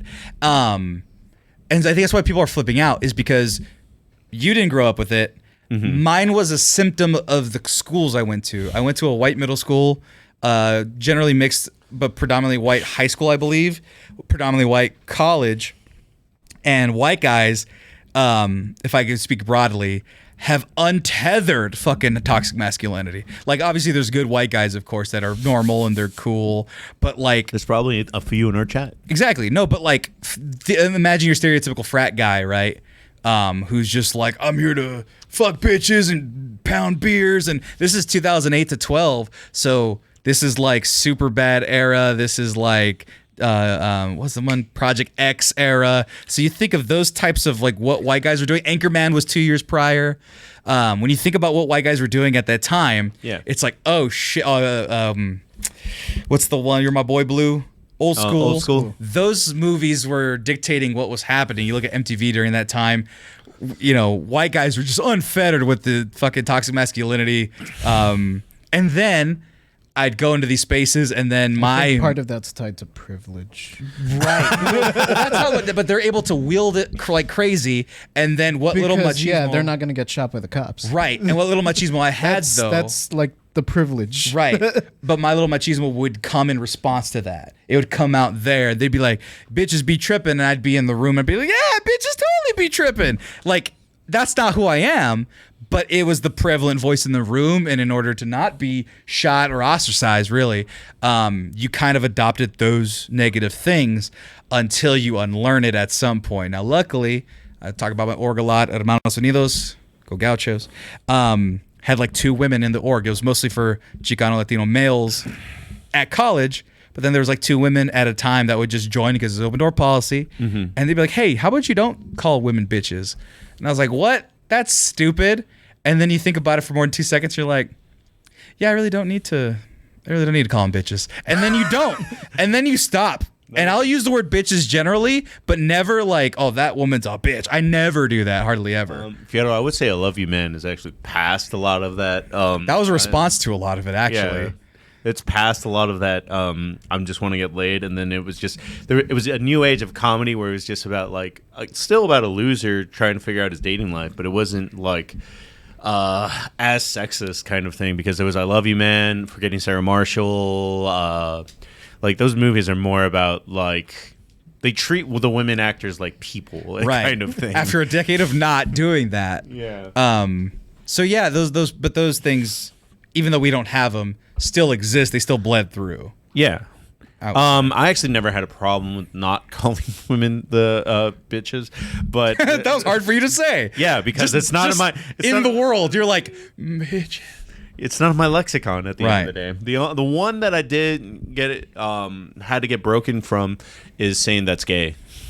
That was easier to do once I got rid of it. Felix put it in the F slur, the F gay slur. Once you remove that, then gay just becomes lame. Because you don't have the ultimate weapon, so why use the pistol? That's what the problem was. Gay was lame. No. The way he's... You're not taking away lame, all right? No, but that's problematic too. Everything can be problematic if you want it to be. No, yeah. I was just making a joke because you're saying that gay becomes lame, but I was like, no, that's the way he was using it already. Yeah. He was already using it to replace lame. That's lame. No. I was not calling people the F word. No, the one that gets crazy I never is... really used that one, honestly. Oh, it seems so hateful. It does, yeah. White middle school. That'll do it. And, and internet culture. 4chan, when you're a teenager, it's pretty awful. I wasn't a 4chan kid. Oh, yeah. My brother went on there, and then I saw that he went on there, and then I went on there on my own, unfettered. He didn't recommend it. And it wired my brain for a little bit, and then I was like, yeah, I'm not fucking lame. And I left when I matured. And then there's some people that just stayed. In general, I cuss like a lot. I don't cuss that much, but I do cuss in the sense. I fucking do. Yeah. It's fucking bullshit. But when I do cuss, like fuck is not a word that's just like I don't use it as you fuck. It's usually more of an adjective. Yeah, it's an enhancer. Yeah. It's seasoning. It's spice. So I can't use F word that way. I can't. So that's why I was never. That's why that word, bitches, the C word, none of those words are actually because I never was saying you curse word because that just was lame. I can think of better insults most of the time. Yeah, I couldn't. So, the F gay one was never towards anybody who was homosexual. It was more towards just shaming other homies and dudes. Be like, what are you up? And then I've told the story a dozen times on the show, but I used it in front of a small gay man who was very tiny and blonde. And he put his finger in my fucking nose and was like, don't you ever fucking say that word ever again. And I was like, all right. And then I just didn't because that guy who was 90 pounds soaking wet put his fucking finger right between my fucking eyes this close and was like, don't say that word. Must have meant something to him that I didn't. So I was like, all right, never again. And maybe not the most PC thing to say, but every guy, a gay friend that I have, is super feisty and super spicy because it's just like you have to be. Like, they we're don't in take Texas. Shit. I mean, it's not even that because it's Hispanic culture, which is the next thing that I was going to talk about when it's just like toxic masculinity wants you to bend to this norm kind of thing. Yeah. But we'll get back to that, but just on the note of like praising gay dudes. Yay, gay dudes. They are... Be gay, do crime. It's just on a shirt I saw. Like, just because they have to fight societal norms so much from the time that they realize or have come out to terms with their gay, and then like just coming out of the closet, it's just like, dude, those dudes are the meanest insulters that I've ever been friends with. You got to think about all the time in the closet that they're accused of it generally or ostracized for whatever reason. And I didn't want to say those words, camera 4. That absolutely happened. That what Goliath said right there, for those who are viewing us, yes, I did. That was not the word I wanted to use, but he was definitely that definition in the gay community. But yeah, the amount of defense you have to play before you come out is probably something I can't even imagine having to defend myself against. And then being able to get the stench off you for it to move on to the next thing of the insult stench, I should say, to clarify. You just get that off. You're just like, all right, get the heat off me. I got to do it. And see, Serenity, as a gay, I'm okay being a quiet bookworm. That's the alternative. Yeah. Is you do that. But if you're Latino, then you're, I would assume, culturally more likely to have a little more fire under your ass, just because the culture generally are a bunch of shit talkers anyway. And if you're the gay kid, or you kind of have a target, unfortunately. Or if you're effeminate, you're gonna get a lot of that directed towards you. I mean, Marcos, you brought up in our fake slur show conversation that there's one insult that's literally just calling a person gay 4 times in different ways. Mexican, the way Mexican insults works is they're all chains, and it's just about how you want to link it. Right. But there's like 7 different words for gay, and half of them are fruits. Yeah. And no, I'm kidding. And that's a shout out to our boys on Un Poquito Pod. But it's incredible. So yeah, if they're a little spicy culturally, generally, very broadly, go ahead. You'll never catch me fuck with a gay Latino, gay person ever, but a gay Latino specifically, trying to go toe-to-toe with them in insults. They would come after my life and I'd leave crying. It's just how it would end up. And then the other fucking stupid thing, just so we're on the topic, because it's all kind of together, who's fucking with trans people, especially drag queens? Or there's trans people who's fucking with trans people, then who's fucking with drag queens. Drag queens, they wear those heels. A lot of them are bigger, taller people. They're steel enforced, those heels. And there was a story where somebody was trying to hate, this was years ago, trying to hate on a drag show, and they got stomped out with steel 5-inch heels. That's not years ago. That was a year ago. It was a mass shooter in Denver, and then he got his shit pushed. Oh, this was before that guy. Oh, so then that's 2 examples. This was locally. Yeah. This is in Los Angeles. Like, we were at a party, and somebody was messing with... the one that I was thinking of is Colorado. It was that also happened. But when I heard Army that, vet, and then, when I heard that, I was like, that dude got fucked up. Yeah. A lot. Because you don't think about it like, oh, let's say I'm going to do drag. Heels aren't going to fucking hold my ass up. You got to have them shits enforced. I would never do drag because it's machismo, but that's actually another bad example, real quick. On that note, Nah, drag's okay. You would do it? Well, it's a laugh. You said you brought it up the last couple of times. You always gotta laugh. Always get a laugh. Always gotta laugh. You could be an exotico. I was about to say it. That's what I was going to bring up. Exactly. Like, so you will see this on Tommy McGrew's reviews. We're going to make Tommy watch it. There's going to be a movie that comes out later this year with Gael Garcia Bernal, where he plays an exotico, which is basically like a very feminine wrestler kind of thing. Their whole thing is that they do exotic, basically like Frisco. Actually. Okay, yeah. He's stealing our shit. God dang it, Felix. But no. To go back just to what about Tu Wong Fu? That was a movie in the 90s. Tu Wong Fu is an awesome movie. And I've seen it. I've actually never understood how people were always like, cross-dressers are weird. But everybody that I know loved that movie. Fucking Chichi Rodriguez, man. That's fucking, I was going to say Enrique Iglesias. What the fuck? John Leguizamo. Yeah. Fine as shit. Wesley Snipes and... Oh, they're not fine as shit. John Leguizamo. No, I'm just saying in general. If I had to, gun to my head or knife or maybe just a pointing object, maybe like a eraser to my head, I'd do it. But it's me admitting I want to do Tu Wong Fu, ladies John Leguizamo. I'm saying, look at the poster. Yeah. You don't look bad. Chichi Rodriguez. Exactly. I would have dated a girl look like that. Anyways, think it would have been tough to introduce my mom to Chi-Chi, but Oh, I didn't say the drag part. I meant a girl that looked almost exactly like, if not very much like the curly hair, you know. just to round up toxic. See, I can't even commit to the joke because of my toxic masculinity. Well, I can't even admit to the joke of dating a drag queen because I'm like, no, I can't let people think I'm gay. Like, it's right there. It's in the subtext. I'm an active participant of it, even though I'm the most pro-trans, pro-gay, pro-drag show shit. There's a Simpsons episode about this. About not being seen About as... being like Marge is like, I'm super liberal, and then her sister comes out as gay, and she's like, this is very unsettling for me. yeah. Yeah. It's just weird. It's just a weird... There's also the Jonathan Waters episode where This is true. Yeah. Homer has to come to terms with it. Or maybe I shouldn't say it's weird. Maybe I should say I'm weird. But a lot of people are weird that way. At least I have a little bit of presence of mind to understand that where it's coming from. Yeah. I'm not just creating bills because I think drag queens are hot, saying you can't have drag shows anymore, like half the Republicans in the legislature right now. Well, I will say on the note, just to go back to Mexican American culture, there is an aspect of toxic masculinity that wants you to bend to the norm kind of thing. You said you were called a freak because you're just taller than everybody. Yep. Me growing up as like a rockero kind of thing, like Yeah. I definitely got a lot of shit from my family and like kids growing up kind of thing as well. But none of that is as bad as like being gay, being trans, Wearing the color pink in my family?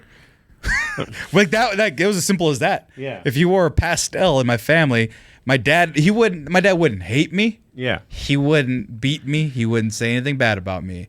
But he'd look at me weird. He'd be like, huh. Oh, dude, I Okay. tore that bandage off a while ago. I love the way that I look in the color pink. Yeah, I look good in pink.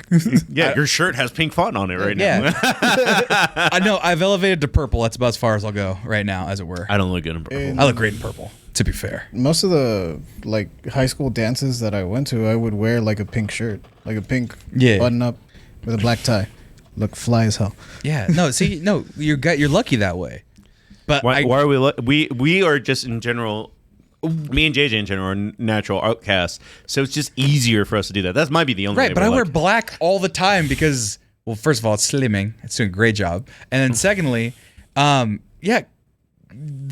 color that's not blue, green, brown, orange is halfway. There's no way you look good in brown. I look terrible in brown. Yeah. But that's one of my options for shirt colors. I'm just saying in general, not to be racist. Well, red- brown people do not look good in brown. Nobody looks good in brown. Unless White it's people look good in brown. I was gonna say unless it's autumnal, but when I say autumnal, I mean white. But yeah, no, that's something that I can't get out of or get over is not being able to wear colors. You told me one time you're like, oh, you're wearing colors now. It's like, no, I wore green. Green is very neutral on the line of colors that men can wear. It's still a color. I mean, I've seen Tommy wear purple once, and that's the only he color. wore it yesterday, last time. He had it Yeah. underneath. He loves that damn shirt. I think he just wears it. No, I think he's been wearing it since. He just keeps changing the hoodie over it. But that's such a thing where it's like, my dad, I saw it live. I've told the story, I think, again. My little nephew was at the zoo, and they had these construction hats with a little light on it. And he's like second grade, and he goes and he grabs a pink one, puts it on his head. He's like, Grandpa, I want this one. Mind you, he gets everything he wants. Yeah. And my dad goes, no, that's a pink one. That's for girls. Gets up else, and he's learning in second grade. Grandpa, colors can be for anybody. Boys can wear pink and girls can wear blue. And he goes, no, pink is for girls. And he goes, okay. Took it off and got a blue one, and that was it. He didn't mind. My dad, for some reason, had a thing about him wearing pink. It's about falling in line. Yeah. It's about going to the zoo, having a little boy wear a pink hat, and people going, what the fuck's wrong with him? Everyone has If some they had that. episode, some aspect of Munchie. Like even you were saying, like Yeah. you have some aspect. But it comes in weird places, like Yeah. the color of a hard hat he's going to throw away in 2 years. And he has 2 younger sisters that he could just given that to, and it would have lasted longer. Yeah. But girls can wear blue because, hand-me-downs, but heaven forbid one of his boys is wearing pink or yellow. Fierro, I don't know what color you are, but props on being a Browns fan. Yeah. It was a lighter shade of brown. It was like the 90s ones were orange or whatever. Yeah, it just comes in weird places. I mean, it wouldn't just come down to like doing feminine things also, like at least in Mexican culture, because like not being religious is a big no-no, and I definitely walk that line hard. There's also, I mean, in general, like... Oh, my grandpa ripped that Band-Aid for me. Oh, really? Yeah, because he was actually really, really religious. My mom tells a funny story about him, like... going out when he would see the Mormons walk by. Yeah. Like canvassing the neighborhood. He'd like walk out in his, house garb, which was boxers and wife beater. Okay. And just yell at them and be like, in this house, we're Catholic. We don't want any other your shit. We believe in Jesus. We don't want any of and your the Virgin lies. Mary here. Get the fuck out. They'd be like 2 houses down. They were like nowhere near us, but he'd still be like, the fuck away from here. Play prevent defense on the Mormons. Yeah. But his philosophy was, I guess probably since he was poor, Yeah. was that, and he couldn't drive and transport was hard back then. Right. He couldn't really go to church all that often. So his logic was always, well, if God's everywhere, he can hear me just as well in the field as he can in the church. So Yeah. I'm not gonna go to church. That's fine. I appreciate that. So when I grew up and like my dad was raised in that, and he's like, yeah, we didn't really go to church. My mom goes now, Yeah. but my dad never really went, and my mom never really forced me to go. My dad almost became a priest, a Franciscan monk. Oh, really? Yep. He ran with them, I want to say after high school, and they were cool guys. They live in poverty, so they have like $10 a week, probably like $20 a week now. They get a small allowance for toothpaste, toothbrush, soap. They live at the church, and they go running around doing good deeds, and they have a little money so they could put it away, and they'll be like, all right, like they take my dad out to go eat, and he'd eat with the friars, the guys in like the fucking brown monk garbs, and they'd finish eating, and then he'd be like, all right, that was a nice evening. And then he'd go to other places and be like, hey, are you going to take that food? And they're like, no, we're going to toss it or just leave it. Gather all the empty food, give it to a homeless guy. Like that was his job for the day, was to make other people happy. And then people were nice to him in the community. He's like, hey, Gilbert, my dad's name, do you want to go swimming? This one neighbor knows that I'm a fucking monk, and we can go swimming if you want, because I have a key to the place, because they trust me, because I'm a religious figure. And then my dad was like, I'm thinking about joining. And all of them were like, no, you want to get married, don't you? Don't you? And he's like, yeah, you're not built for this shit. It sounds like the Jewish Pharisee that told me not to be Jewish. Yeah, it's kind of like that. No, you're either with it or you're not. But my dad, in that strange way, is kind of was like your grandpa, which is like, he didn't go to church after we moved across town, because we moved across town when I was 10. And he's religious. My mom is religious. They have religion. They keep it. But they're not loud about it, and I never went to church myself after I left house, really. Mm-hmm. I mean, I missed like the last 2 Good Fridays, and I fucked up my Lent this year, so. Like fucked it up, like you didn't get it? Or oh, no, well, I didn't get it, and the Lent thing I gave up, or to do, was to get more sleep, and I did that exactly 0 times. Well, so. On the bright side, Elijah loves you and doesn't care that you fucked up on Lent. I saw that. You guys are going to be looking at each other next week. Talking shit, I'm going to punch you in the throat. You guys are going to be looking at each other next week. Punch him in the throat. Exactly about this moment. Exactly. Punch him in the throat. Mark it, 9:57 p.m. Thursday the 13th. We'll be at Ray's show. Punch him in the throat. My girlfriend will be here. That's be fucking tight. She's not going to be on camera. My girlfriend's going to be here for 2 weeks. So if I'm way cheerier than this moment right now, it's because she'll be here. I think we did a good job turning you around. No, I still have rage in my heart. It's still hot in here. It's fucking... Take off all your clothes. I am getting so hot. Actually, I want to go back to another point, unless you're going to go for switch to it. Doing things from the deviating from the norm. Deviating. I did like very jazz hands because I was going to bring up musicals. Because you're a theater kid. My dad likes musicals. Yeah. And so like we didn't... I saw that. Yeah, you're not gonna do shit. She's gonna be so cool, and you're gonna like her so much and respect her. You're not gonna be able to fucking say shit. She's legitimately pretty cool, but I just think it's funny that was your defense. Not like you were gonna hit him back, but just like. Oh no, because he's lonely. He fucks a lot, but he's lonely. He knows. He knows. Hey, you can't bench press your way out of heartbreak, man. I'm sorry. You can. You just got to hit 315. He wasn't. He said he felt weak today or the other day, and he's like, I only did 300-pound chest press. It's like, shut the fuck up. You're giving him too much credit. He's benching 225. We did he did some sort of reverse incline bullshit, and he was like, I feel weak. It was decline. Only 200 pounds. It was just decline. Yeah, I know, but you're absolutely bench press your way out of loneliness. Shut up, Felix. It's 100% true. That is not. I don't believe you all. This is facts. This is science. Anyway, Just because you haven't done it yet doesn't mean that. Sammy with the Samoan spike to Elijah's throat. Don't fuck with me, dog. But yeah, like that was the thing. My dad, even as good as he is, was like, my brother did theater. He was like light manager, so he wasn't even an actor. But he was like, I thought he was until he brought his girlfriend around his senior year. Then I was like, oh, okay. Like he just didn't know. My brother's just private, and my dad was like, well, he's in theater, and he's never brought a girl around. Is he? And I was like, I don't think my dad ever had to worry about me. well, my dad never had to worry about me. I went to middle school dances. You had girls chasing you in elementary. I did, but I ran. But the thing that I'm pretty sure like made him go like, nah, he likes girls, was whenever my dad would watch like an R-rated movie in the living room, because we only had the one TV. Yeah. He would tell me to like cover my eyes and shit, but I'd do one of these. Oh yeah. And he wouldn't like stop me. But like, I guess he just like always kind of like, all right. Marcos, He's okay. Put up a finger above your face, like by your face. 1. Does it look like you see the hole that I'm looking through? No. Yeah, I got that shit down perfectly. Yeah. It's fucking tight. Sorry, a lot of boobs in my family movies. that I was the littlest say one. A lot of boobs in your family. I'm like, No, in my family movies where they're like, I'm the youngest, so the difference being 5 years from the closest. She would have been fine with some, adult situations, but me being 5 years younger, you gotta just, get the technique down. Where I'm just looking through the fucking fibers of the side. Is there of my any hands. strong way you deviated from like what the norm of your family No! expected of you? This? Oh, this? That's about it. Which film and media, not getting so like.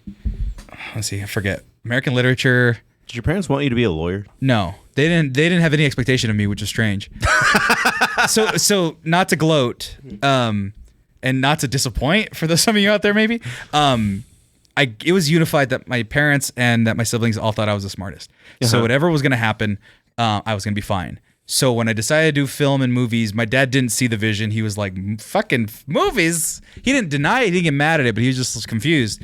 I started talking about, I'm learning about the internet and telecommunications.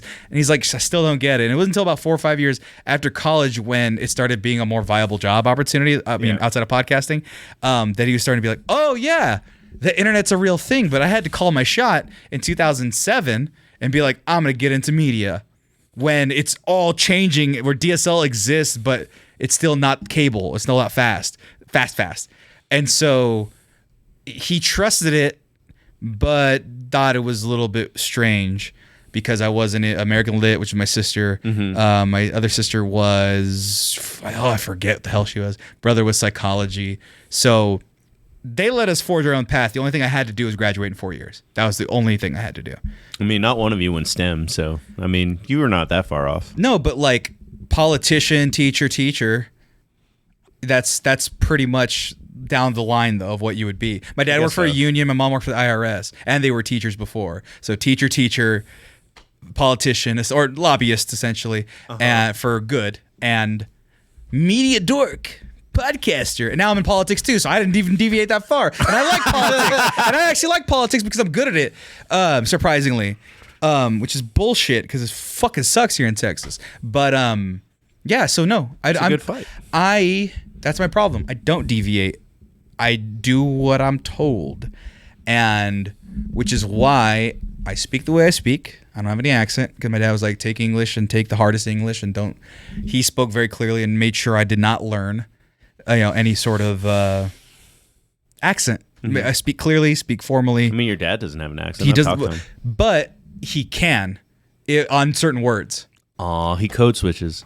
No, because at home he speaks the same, but like have him say the word Michigan. He can't fucking say it. It just comes out as like gibberish because it's the Spanish translation. He can't write as fast as he could because he still has to translate in his brain. because everything comes out in his brain Spanish, and he still has to write out, and he'll be like in the night at night, because his brain can't do that. So, he could do it. It's just half a step slower than what it would be for me. So yeah, no, I didn't deviate. To answer your question, You gave an example, and then you backtracked. Stick with it. No, but the thing is that I'll probably do politics longer than this podcast.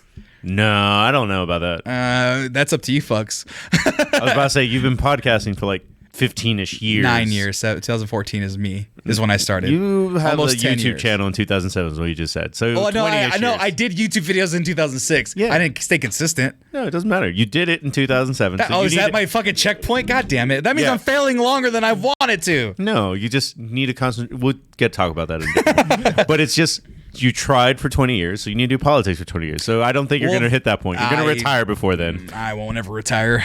I'm a millennial. I'll be working forever, which is why I chose using my voice. As long as I don't lose this, I can do some shit. Well, I mean, there is that the world economy falls apart, and we're fighting clickers and shit like that. Yeah, but the thing is that I could be a good orator leader because I could just make a bunch of bullshit and people will follow me because it's like I know how to speak and communicate and diffuse. And you have guns. Can you read Braille? Only if I saw spite this someone. one Denzel Washington movie. That was a very important plot point. I can recite the Bible. Cult leader Sammy? No, never. Never. All right, guys, we're going to take a quick commercial break, and we'll be right back. Yeah, that's right. I'm bragging about my oral mastery. Like we're at the midpoint. No. We are past the midpoint. We're about to end. But no, we've talked about bad and good aspects of masculinity, just like or machismo. Also, I forgot to tell you, could you put your seat down a little bit, or either that or scoot back a little bit? There you go. Because your head's been chopped off this entire time. Damn. And it's just going to make your forehead where all the TikTok search bar stuff is. That's not a good look. Is there TikToks in here? No, probably not. Maybe some things about Maybe my grandpa yelling in sign language. That's definitely going to be one. I'm not in that one. You posed the question. By the way, since we're at the midpoint real quick, be sure to follow us on TikTok. Be sure to follow us on twitch.tv/the_Maximals. We do these shows live every Tuesday and Thursday for the most part. Slight deviations, but be sure to check out for that. Also, follow us on Instagram at _Mexcellence. Or no, I'm sorry. Instagram is the Mexcellence Official. The Mexcellence on Twitter. And the _Mexcellence on most everywhere else. Just search the Mexcellence. You'll find us on every and anything. If you're on right now watching live, donations are appreciated. We get paid out on the 15th. So anything, 2 days. So if anything that you donate today or tomorrow, we'll get paid out, and I'll be able to buy these guys that bottle of Jameson that they don't want, or at the very least, get them some new chairs that aren't falling apart at the seams. So, or we can buy Elijah a drink next week. Or buy Elijah a drink next week. You guys can do that. I'm gonna be in New Orleans, baby. But just be sure to support the Mexcellence. You're not gonna hit him in the throat. I will at Ray's thing. And They sell drinks there. I won't buy him a drink. I'll sell him a throat sandwich. Wow, that. What?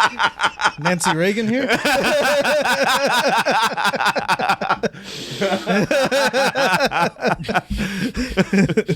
No, it's his throat. No, I'm kidding. Here's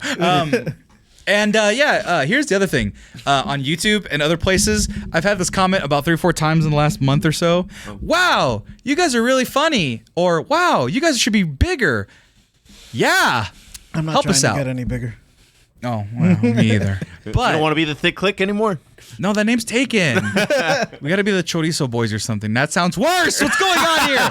And so, You're really breaking out of your toxic masculinity. I am Chorizo Boys for life. Get Sam And a pink shirt, guys. if you fucking 3X, I will try it. And what will happen, and the reason why I won't wear a pink shirt at this point is because I'd sweat through the armpits immediately. I do have a pink shirt. Oh, but I have can't 2. wear it. But I'm a 3X if you want to give me a shirt. Anyway. I can't wear it on the podcast. Oh my God. It's, Is it anime, hentai? No, work related. Oh. But be sure to support the Mexcellence by sharing with your friends. Tell your friends, tell your enemies, tell everybody. We need to get the word out. And advertising budget, if you want to do that and donate, and we can have some for I don't know, Facebook ads, and I'm kidding, YouTube ads and stuff like that. We could use your help because we need to take this to the next level, and we're working and doing things to take it to that next level. So we always appreciate your support, but spread the good word of the Mexcellence. Now back to the show. Well, guys, I think it was actually Rico Hero who's in the chat. I may be wrong, but somebody they requested that we do on a scene countdown top 5 macho men kind of thing. Or Yours is gonna be Randy Savage. Randy Savage. NWO Randy Savage. Macho King Randy.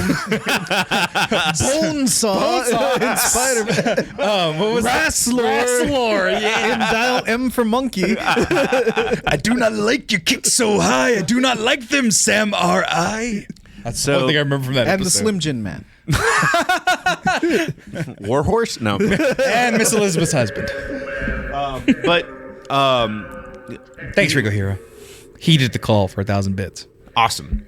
But I knew that we couldn't, if we do that soon, we couldn't do it without having an episode like this because being overly masculine does have a lot of negative connotations in society, kind of thing, unless it's tempered by what is an example, how to be a good, how do you be a good hombre, kind of. Wow, I don't like that phrasing. Why? Because it's stupid when it was negative, and I think it's a little stupid now. Hombre? No, the bad hombres. The real bad hombre. The junk food kid. Rugrats. Okay, you've repurposed it. I'm okay now. Back on track. The junk food kid. I know. I remember. No, I have a. So I maybe not mentioned this. I have a catalog. Catalogic, is that the word? No. Anyway, I have a dense knowledge of Rugrats, Full House, and what's the other one? I have no fucking idea. Those two things don't have anything Fighter? in common. The Street Fighters, they got past five. I lost it. But no, it's encyclopedic knowledge. Full House, Rugrats, and I'm very good at Hey Arnold, but then they had movies and shit, and I stopped paying attention. I was about to say, like, Full House even has Fuller House. I don't know if you... I didn't do Fuller House. I'm not a terrorist, but anyway, to go back to the original thing, I just wanted to how are you a bien hombre? Like, what defines being a good man, kind of thing? Because sometimes some of the language you use is very like anti-man kind of thing, and I'm normally on the other side where it's like I almost come off sometimes as being a pro-men's advocate, which in some aspects I am, but not overall. I still don't think that like I need to prove that I'm a man is a good thing either, kind of thing. But it's just like, how do you find the mid? Because that's where we're at as a society. We're breaking from a lot of the rancho type mindset that you were talking about earlier, because we no longer are going to have 9 kids. We're no longer are trying to survive by like the sweat of our brow. there's no fucking excuse to not go to therapy anymore. That's a good example. It's included. It's included in most insurances. Most. Don't have that. Your job doesn't give you health insurance? Not that probably. Our job at Amica, whatever. Hey, we've been out for 2 years. Yeah. I'm fucking fine. They paid for 1 session every 2 months, I think. Right. The first taste is free. It's like drugs. I might as well just do drugs. I will say that going to therapy and going to see a tarot card reader is almost kind of the same. Because every tarot card reader I've seen, for the most part, is like 80 years old, and like they kind of know a lot of their shit. Not in the sense that they can tell me psychological things. I think it was on the Joe Rogan podcast where like Bert Kreischer was on. Bert Kreischer? Yeah. There was one moment from that, from one of the many episodes that he was on, that always stuck with me and really made me laugh because it keeps showing up on my YouTube feed. Like I didn't listen to the whole episode, but it was a clip of, I think he was going through some shit and he was thinking about going to therapy, and Joey Diaz was like, "Fuck that. We'll have coffee every morning." And you tell me. You just tell. So then, he'd call him like at 7 a.m. They'd meet up at like some cafe, and he'd be like, "All right, what you got?" Stop being a pussy. There is that is a weird middle point between it is toxic masculinity. It is also Joey Diaz, from everything that I've learned about him through every podcast, wants you to be vulnerable with him because he wants to give you good advice at the end of the day. So that is an example of the midpoint kind of thing, where it's just like, I think that talks the idea of being machismo and being like too, what's it called? too tough kind of thing. Like needs to be tame. Like now it's tough to be vulnerable. That's the thing. It's a line from Goodfellas. It kind of just reminded me. It's the way Pauly Cicero describes Tommy to Henry. He's like, Tommy's too much of a cowboy. He's got too much to prove. Like, you don't want to be that. You don't want to be Tommy. Henry also has problems, but he wasn't as bad as Tommy. Yeah. That I think that's what where a lot of toxic masculinity stems from, where it's like, I gotta prove something to someone. I don't know who. A lot of times it's probably to themselves, but they have that chip on their shoulder where they're like, people must know that I am man. Right. So the question was, what's the middle ground? Or where does it come from? How do you define a good man in general? It doesn't matter if you agree with us at all. Actually, it's just a matter of like, if you were to have a son, what would you how would you treat him? How would you raise him to be a man? So listen to this one Leonard Skinner song. Sweet Home Alabama. That's not Leonard Skinner. The other one. Whatever. Is that No, Leonard it's Skinner? not. Okay. I was gonna say. No. So of all the unlikeliest of stupid places, especially from me, you know that I love workshops. You know I love being told things, right? I love being told what to do. Listen to TED Talks. I love fucking slides. These are things that I love. I'm saying for the audio listeners with a really stupid expression on my face. But it was at a college one. It was about masculinity. And the guy asked the question that you just asked, what does it take to be a good man? And everyone started listing off the things of all these Mexican guys thought what the definition of a good man was: take care of your family, make sure you have money, make sure they're fed, make sure you dress nicely, make sure your hair is done, make sure your teeth are clean, make sure you have good posture, make sure you open doors, make sure you walk on the car side of the road, make sure you don't cheat on your girl and do all that stuff, right? So all those things we mentioned fall under masculinity. And then the guy goes, that's all just a good person. And we're like, what? Are men not people? Right. Did I miss something? They're not exclusive, but those things that we mentioned, he was challenging the idea that those were the defining characteristics of manhood or masculinity, whereas it's just people. Men are people, but that means just the other inversely was that women could do all that stuff too, and it's the same. No, I know you're not disagreeing with me, but I think that's part of what masculinity does, is that it makes you not think you're people. It makes you think that you're this entity that must provide, that must prove something. Marcos, can you do me a favor? That actually works perfectly to this episode. Can you go to Instagram and go to my story?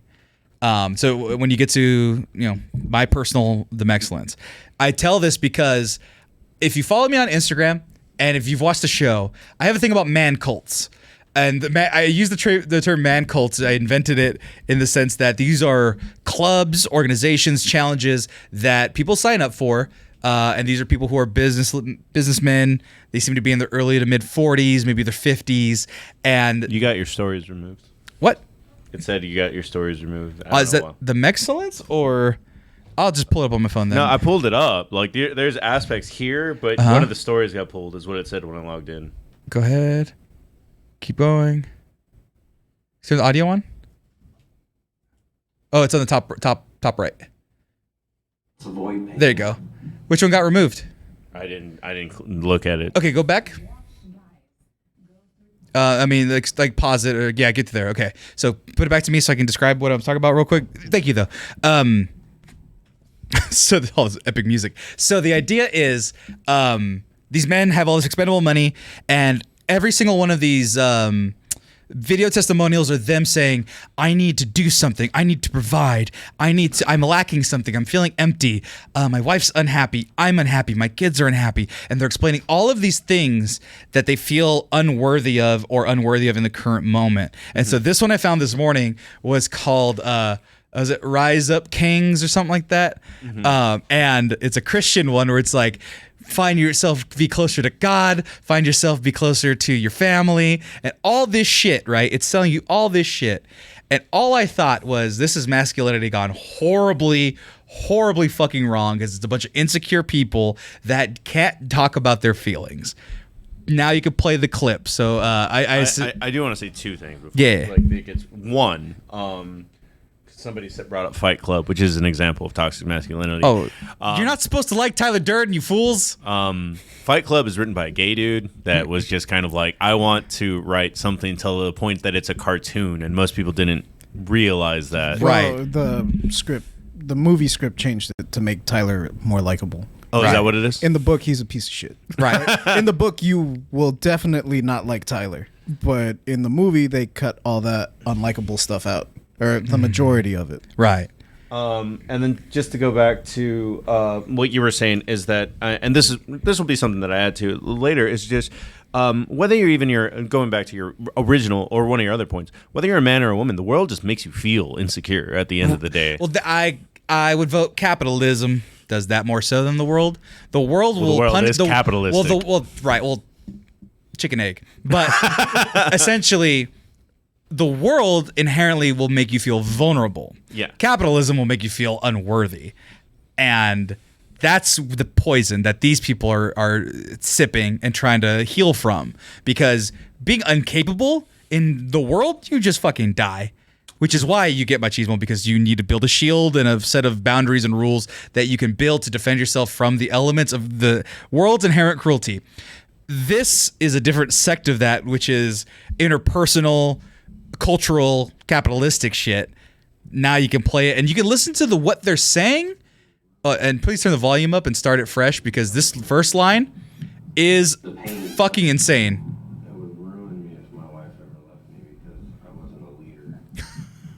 Pain. Let's avoid pain.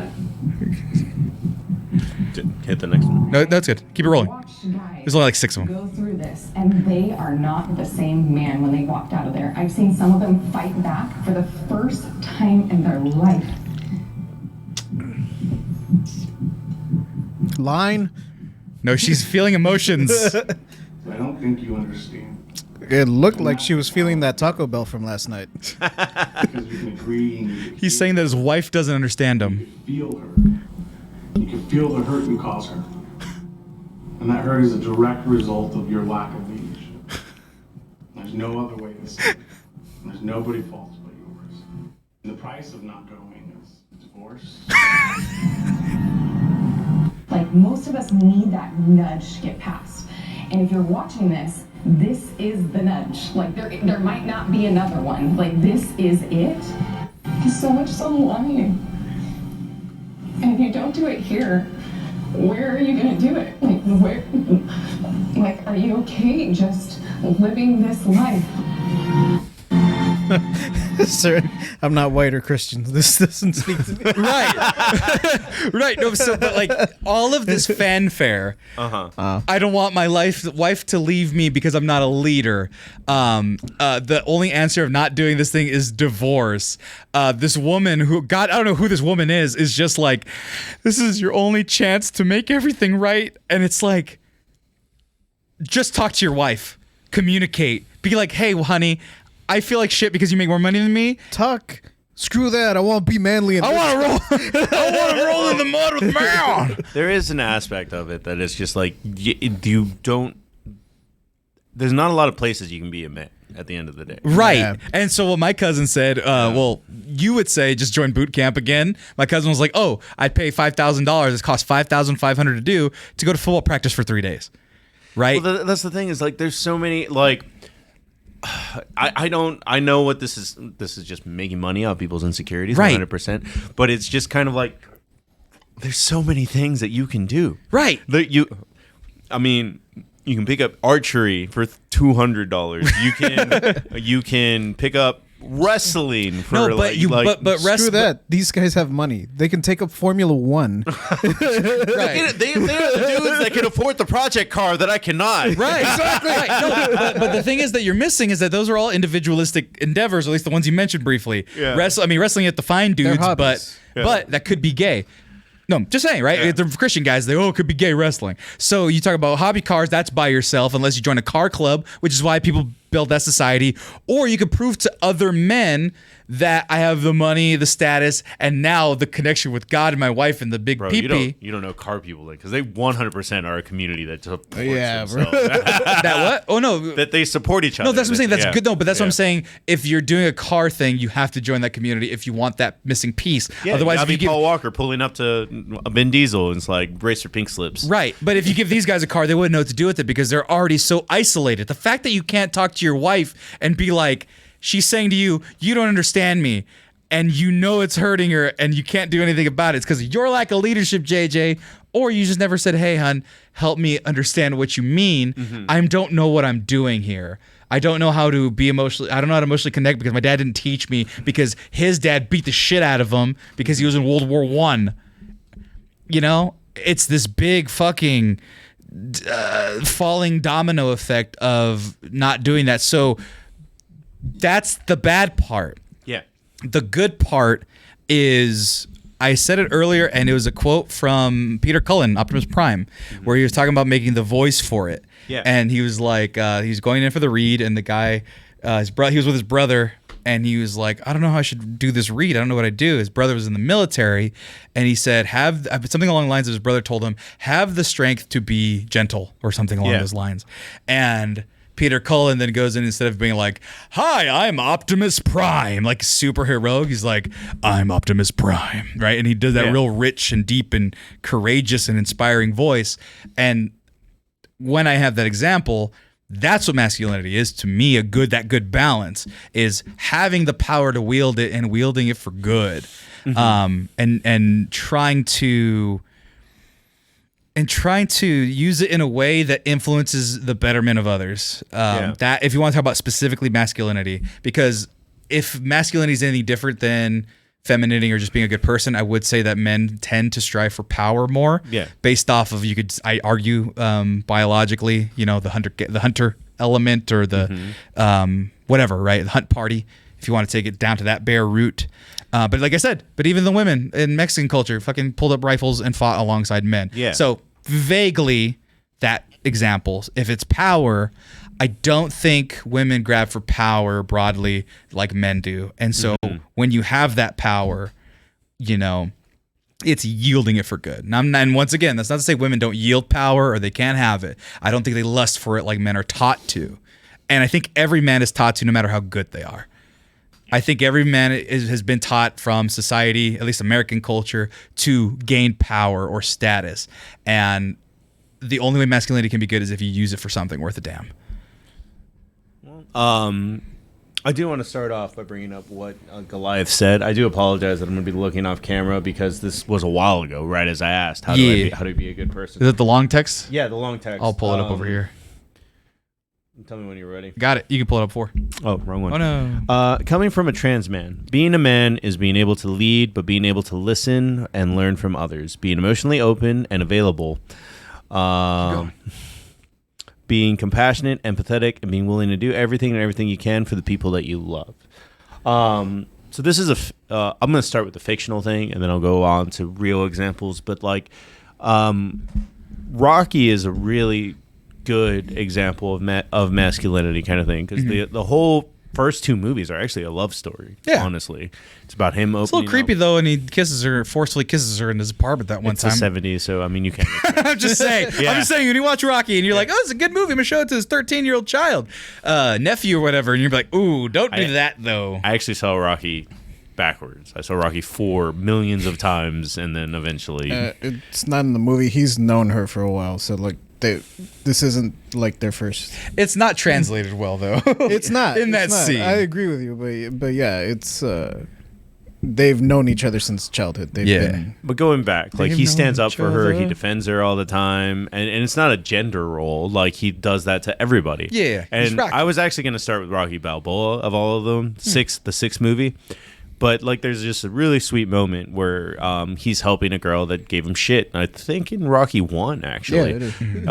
But she's like, "Why are you helping me?" And it's just like, well, I mean, who says you have to do anything for me to do something nice, kind of thing. Yeah. So the overall thing about how to, or at least the way that I was raised to be a good masculine man, is just that It's being able to carry some of the weight, kind of thing. Like go a little bit further, work a little bit harder.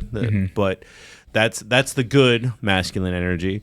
But it's also like, don't be possessive. Like the way that Goliath said, be compassionate. You're supposed to understand people as they come. You're not supposed to expect anything from them. You're doing it because you're a good person, not because I'm trying to abuse them for power, kind of thing. Like going back to what you said. Well, that's what it's kind of. That's what I was saying. It's like having the power to listen, being strong enough to listen and to accept and to understand. That's. I mean, it's a vaguer definition, but it still falls in line to what you say. Well, like when you look up machismo, like kind of thing, it doesn't actually say anything about gender roles or anything like that. What it actually says is like a code of honor and dignity, about pushing yourself and working hard, kind of thing. I misspelled it, but whatever, fuck it. Latin American culture, machismo is a social behavior pattern in which Latin male exhibits overbearing attitudes to anyone in position he perceives as... Well, that's not what I read. But anyway. Demanding complete subservience. Maybe if you spell it correctly.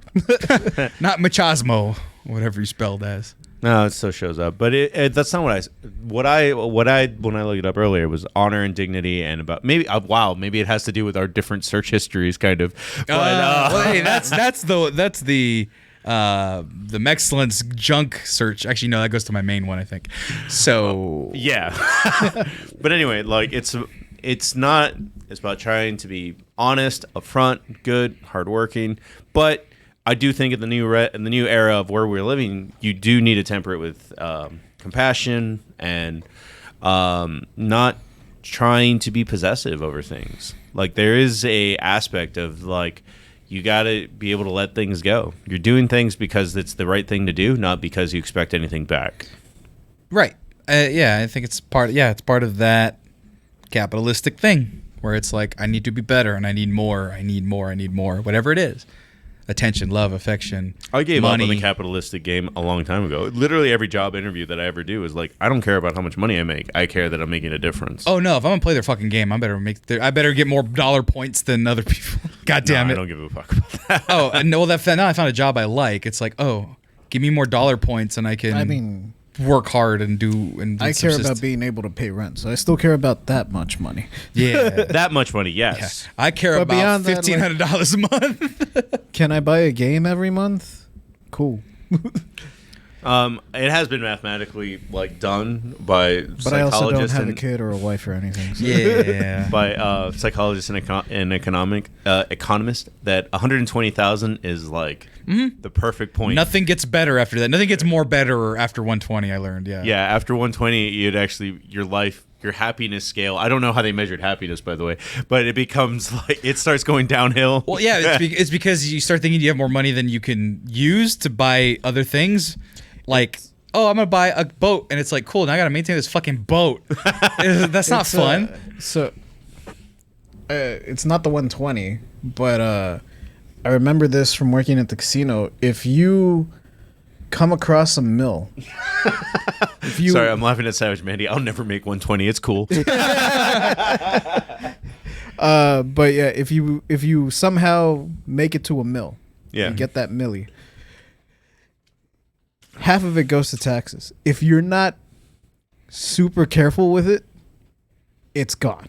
Yeah. Like that other 500K just poofs.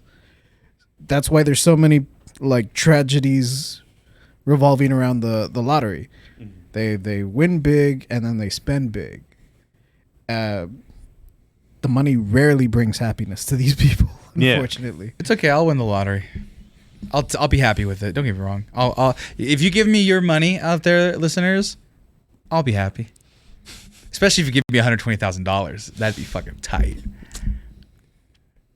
We're splitting that 6 ways. So we're all getting 20K. That's enough to buy a car. That was good, fast math. Hey, I'll take 20K. I'll not be able to work for. I like how Rico's like dumb and done and gave us 100 bits. Thank you, Rico. Thank you. I Rico. love you. Oh, easy there. What? He's a good fan. He's a friend. I like you. Handshakes. You don't love your friends? I don't love you guys. Fuck you guys. Can't you be vulnerable and be a good? Wait, time. I'm a man. I don't have fucking feelings. Shit. That shirt you're wearing is gay. No, I'm kidding. It's light powder blue for the audio listeners, and it's quite lovely. No, but can you imagine if I was like that? Could you imagine that there's podcast? No, not even imagine. Recognize that there are podcasts that are like that are just like so fucking angry at women and the homosexuals and trans and LGBTQ, and they just use it to fucking. Oh, they just use it to try to fulfill themselves in a way that they can never fulfill it, like $100,000. Like, I mean, I'm not in Elijah's age group. I thought you meant in his Uber. Like, I thought you meant like his friends are the ones that do that. No, his friends are cool. I'm not in Elijah's age group, but yeah, definitely a lot of his original podcasts are straight up like, or podcasts by 25-year-olds are like, here's why women are terrible. Here's why men are terrible. Right. See, like, I didn't go that far, but even the earliest episodes of the podcast were like, I don't like big women, and it was that, and like, yeah, that was like the running thing where I was a fat guy. Said that on early Mexcellence, 2014 Mexcellence. I'm 24 years old, and you want to know what it was? Spoiler alert for all the people that are doing podcasts now when they're 24 and they're now 34 and I'm 32. Yeah, the not liking big women thing is a super huge insecurity because all the kids in school would be like, you're fat, you need to be with the fat girl. And that was my way of being like, no, I deserve the skinny, traditionally beautiful women. And then I raged against it so much, not realizing it was my insecurity and the fact that I was a fat piece of shit and that I couldn't make myself happy or better on my own accord, that I had to take it out on the women. So if you ever go back and find those episodes and be like, cancel Sammy, he said this about big women. I know it's me because I've been in therapy for 4 years and I was an insecure and am actively somewhat an insecure individual with a lot of things I'm working through. But that's what it is. That's what machismo does, is it puts it on everybody the fuck else instead of yourself. At least when it comes to some of the people in Elijah's age group, it can't be machismo because they're not Mexican. No, but it's toxic masculinity. It's different terms, different terms, same effect, right? It's that idea. I want you to know that Savage Mandy forgives you as a big woman. It's all right, because guess what? In my time and experience of not being 24, thicker women are fucking awesome. Yee. Shout out to my very hippie girlfriend. She's not a thick woman. No, she's not. No, she's not like big or anything, but she's very hippie, and she carries it in her waist thigh area. And no, but my dumb ass at 24 would be like, she might be too big or she's too old or whatever, right? Because she's older than I am. And now I'm like, sign me up. So, and yes, I am saying that about my girlfriend. Goddamn right, Key. Yeah, and it's like, yeah, you just realize, oh yeah, who gives a fuck? Do they treat you right? Do they love you? Going back to toxic masculinity, you know what my girlfriend does that nobody else in my family does now, or people in relationships have ever done? Considered my fucking opinion on things. We consider your opinion all the time. You don't? I go, hey guys, do you want to do a top 5 on this? No. Okay. Well, yeah, we consider it first. And then we just all agree that your it's top stupid. fives are weird. Well, my next top 5, the real next top 5 I had, they're fucking interesting. All the top 5s I make are fucking awesome. They do well. Top 5 desserts is not interesting. Top 5 desserts was TJ's idea, I believe. No, you said that was yours. Well, then it's still. Well, you don't like dessert. That's on you. We like desserts. He likes chocolate. I like different things. Okay, no, 5 times some chocolate. No, that's fine. We argued about fucking candy bars. No, the next top 5 I have was based kind of off of this one, which was top 5 take my man cards.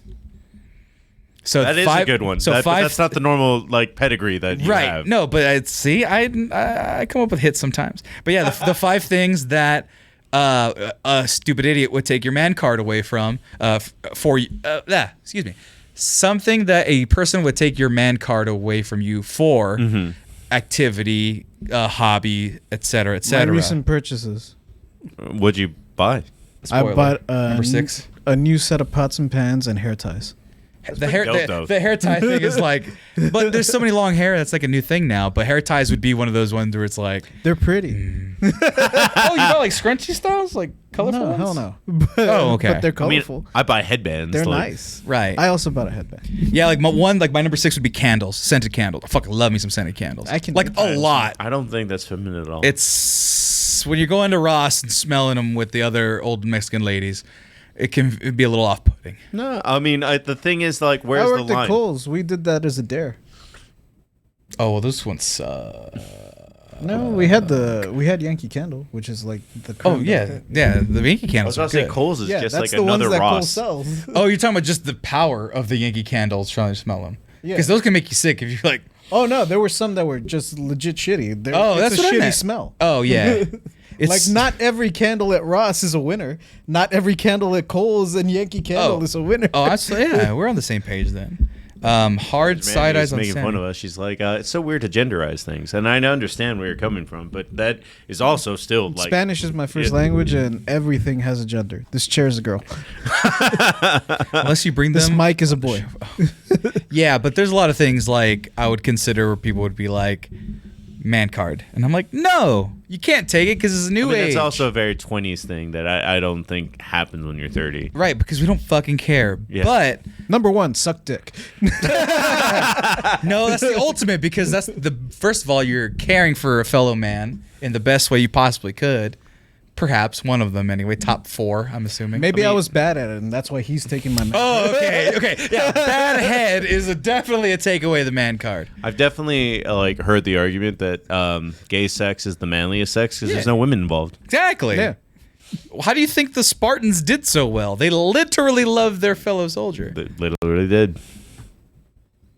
So if you want to be stronger at fighting, find your closest mate and make sweet relations to them. All right, guys. Thank you for coming out. I do want to make a small... sorry, Savage Manny. That's a very masculine mic. What are you talking about?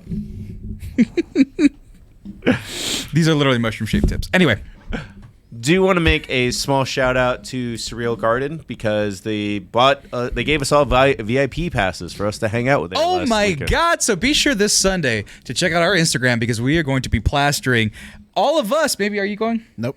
Well, JJ's not going because he's got We're game. also going to be plastered because it's after brunch, but Oh, it's gonna be after brunch. I believe they're taking care of food and beverage. Yes. So and this is the full name of the botanical garden here in Austin, Texas. yes. What is the name?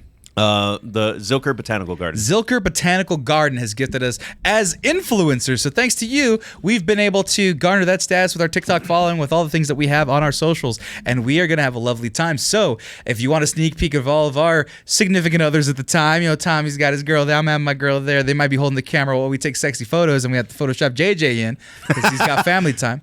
We're gonna Photoshop him in like we Photoshop Gertz because Gertz Not might even be. that I want family time. It's that I don't want to hang out in an enchanted garden with 3 different couples. Maggie will be there. You guys can pretend. I don't want to hang out with Maggie in an enchanted garden. That's 3 different couples. Is that less about Maggie or more about the Enchanted Garden?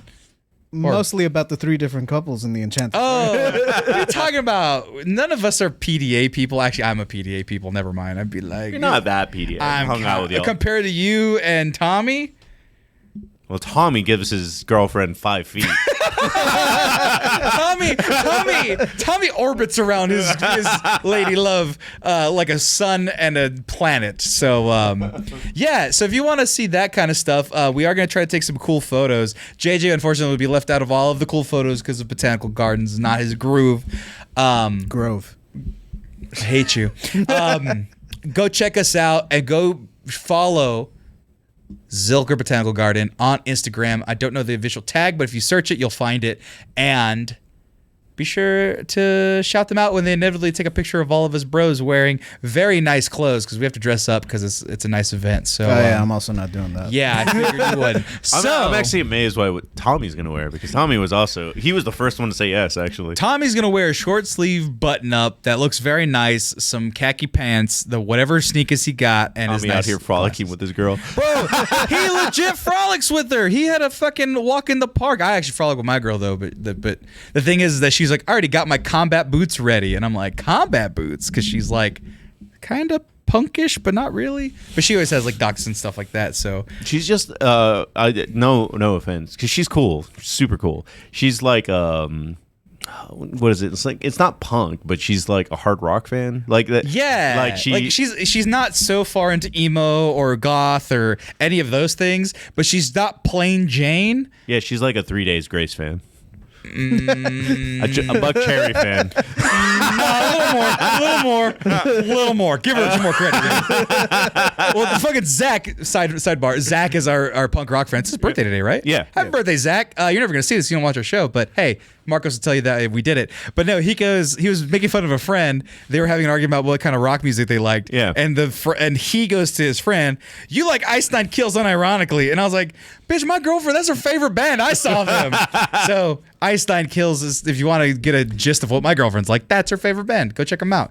Ice Nine Kills is they're basically the Misfits, but for our age. And also horror themed. No, that's what the Misfits are. Oh, They're are the horror Misfits themed. horror themed? Yes. Oh, do they sing songs about Leatherface? Not about Leatherface. Ice Nine Kills legitimately sings about the movies. Well, that's why I said about our age, because the Misfits were in the 70s, and so they have songs about aliens and zombies and demons and stuff like that. Well, they're a metal band though, but they made a whole like horror, a classic Universal horror monster album. I like that Rico's like, oh, JC Penney style. No. No, he said, I took the Mexico's family photo with matching tees, a lot of leather jackets and combat boots, question mark. She said, no leather jackets, not yet. She would wear one. She just, It's too hot. it's too hot. She wouldn't style it well. But yeah, no, we'll take matching JCPenney photos in here. I might hire a videographer. I didn't have to mention that. Oh, sweet. Yeah, I'll tell you the hilarious details about that later. All right, guys. Well, thank you for coming out. We are unsure about our schedule next week, just because Thursday, 4/20, we're taking off because we're all giant potheads. No, just playing. No. My girlfriend's in town. Ray Tone Royal, if you're in Austin, is having a show. Be sure to follow Tone Royal Music on Instagram and then plug find in out all what the the show local is. events. Yeah, I got to support them. Anyway, we're going to be there. So we'll probably do like Monday, Wednesday, maybe. JJ, Yeah. perhaps? Maybe. He's not going to do both shows. I'll tell you that. Or right now. one of them. Yeah. But look out for Scene Countdown. Look out for Compas. Look out for other things. And we'll see you next time. Have a good night, everybody. Goodbye. What voice is that? Why are you like this?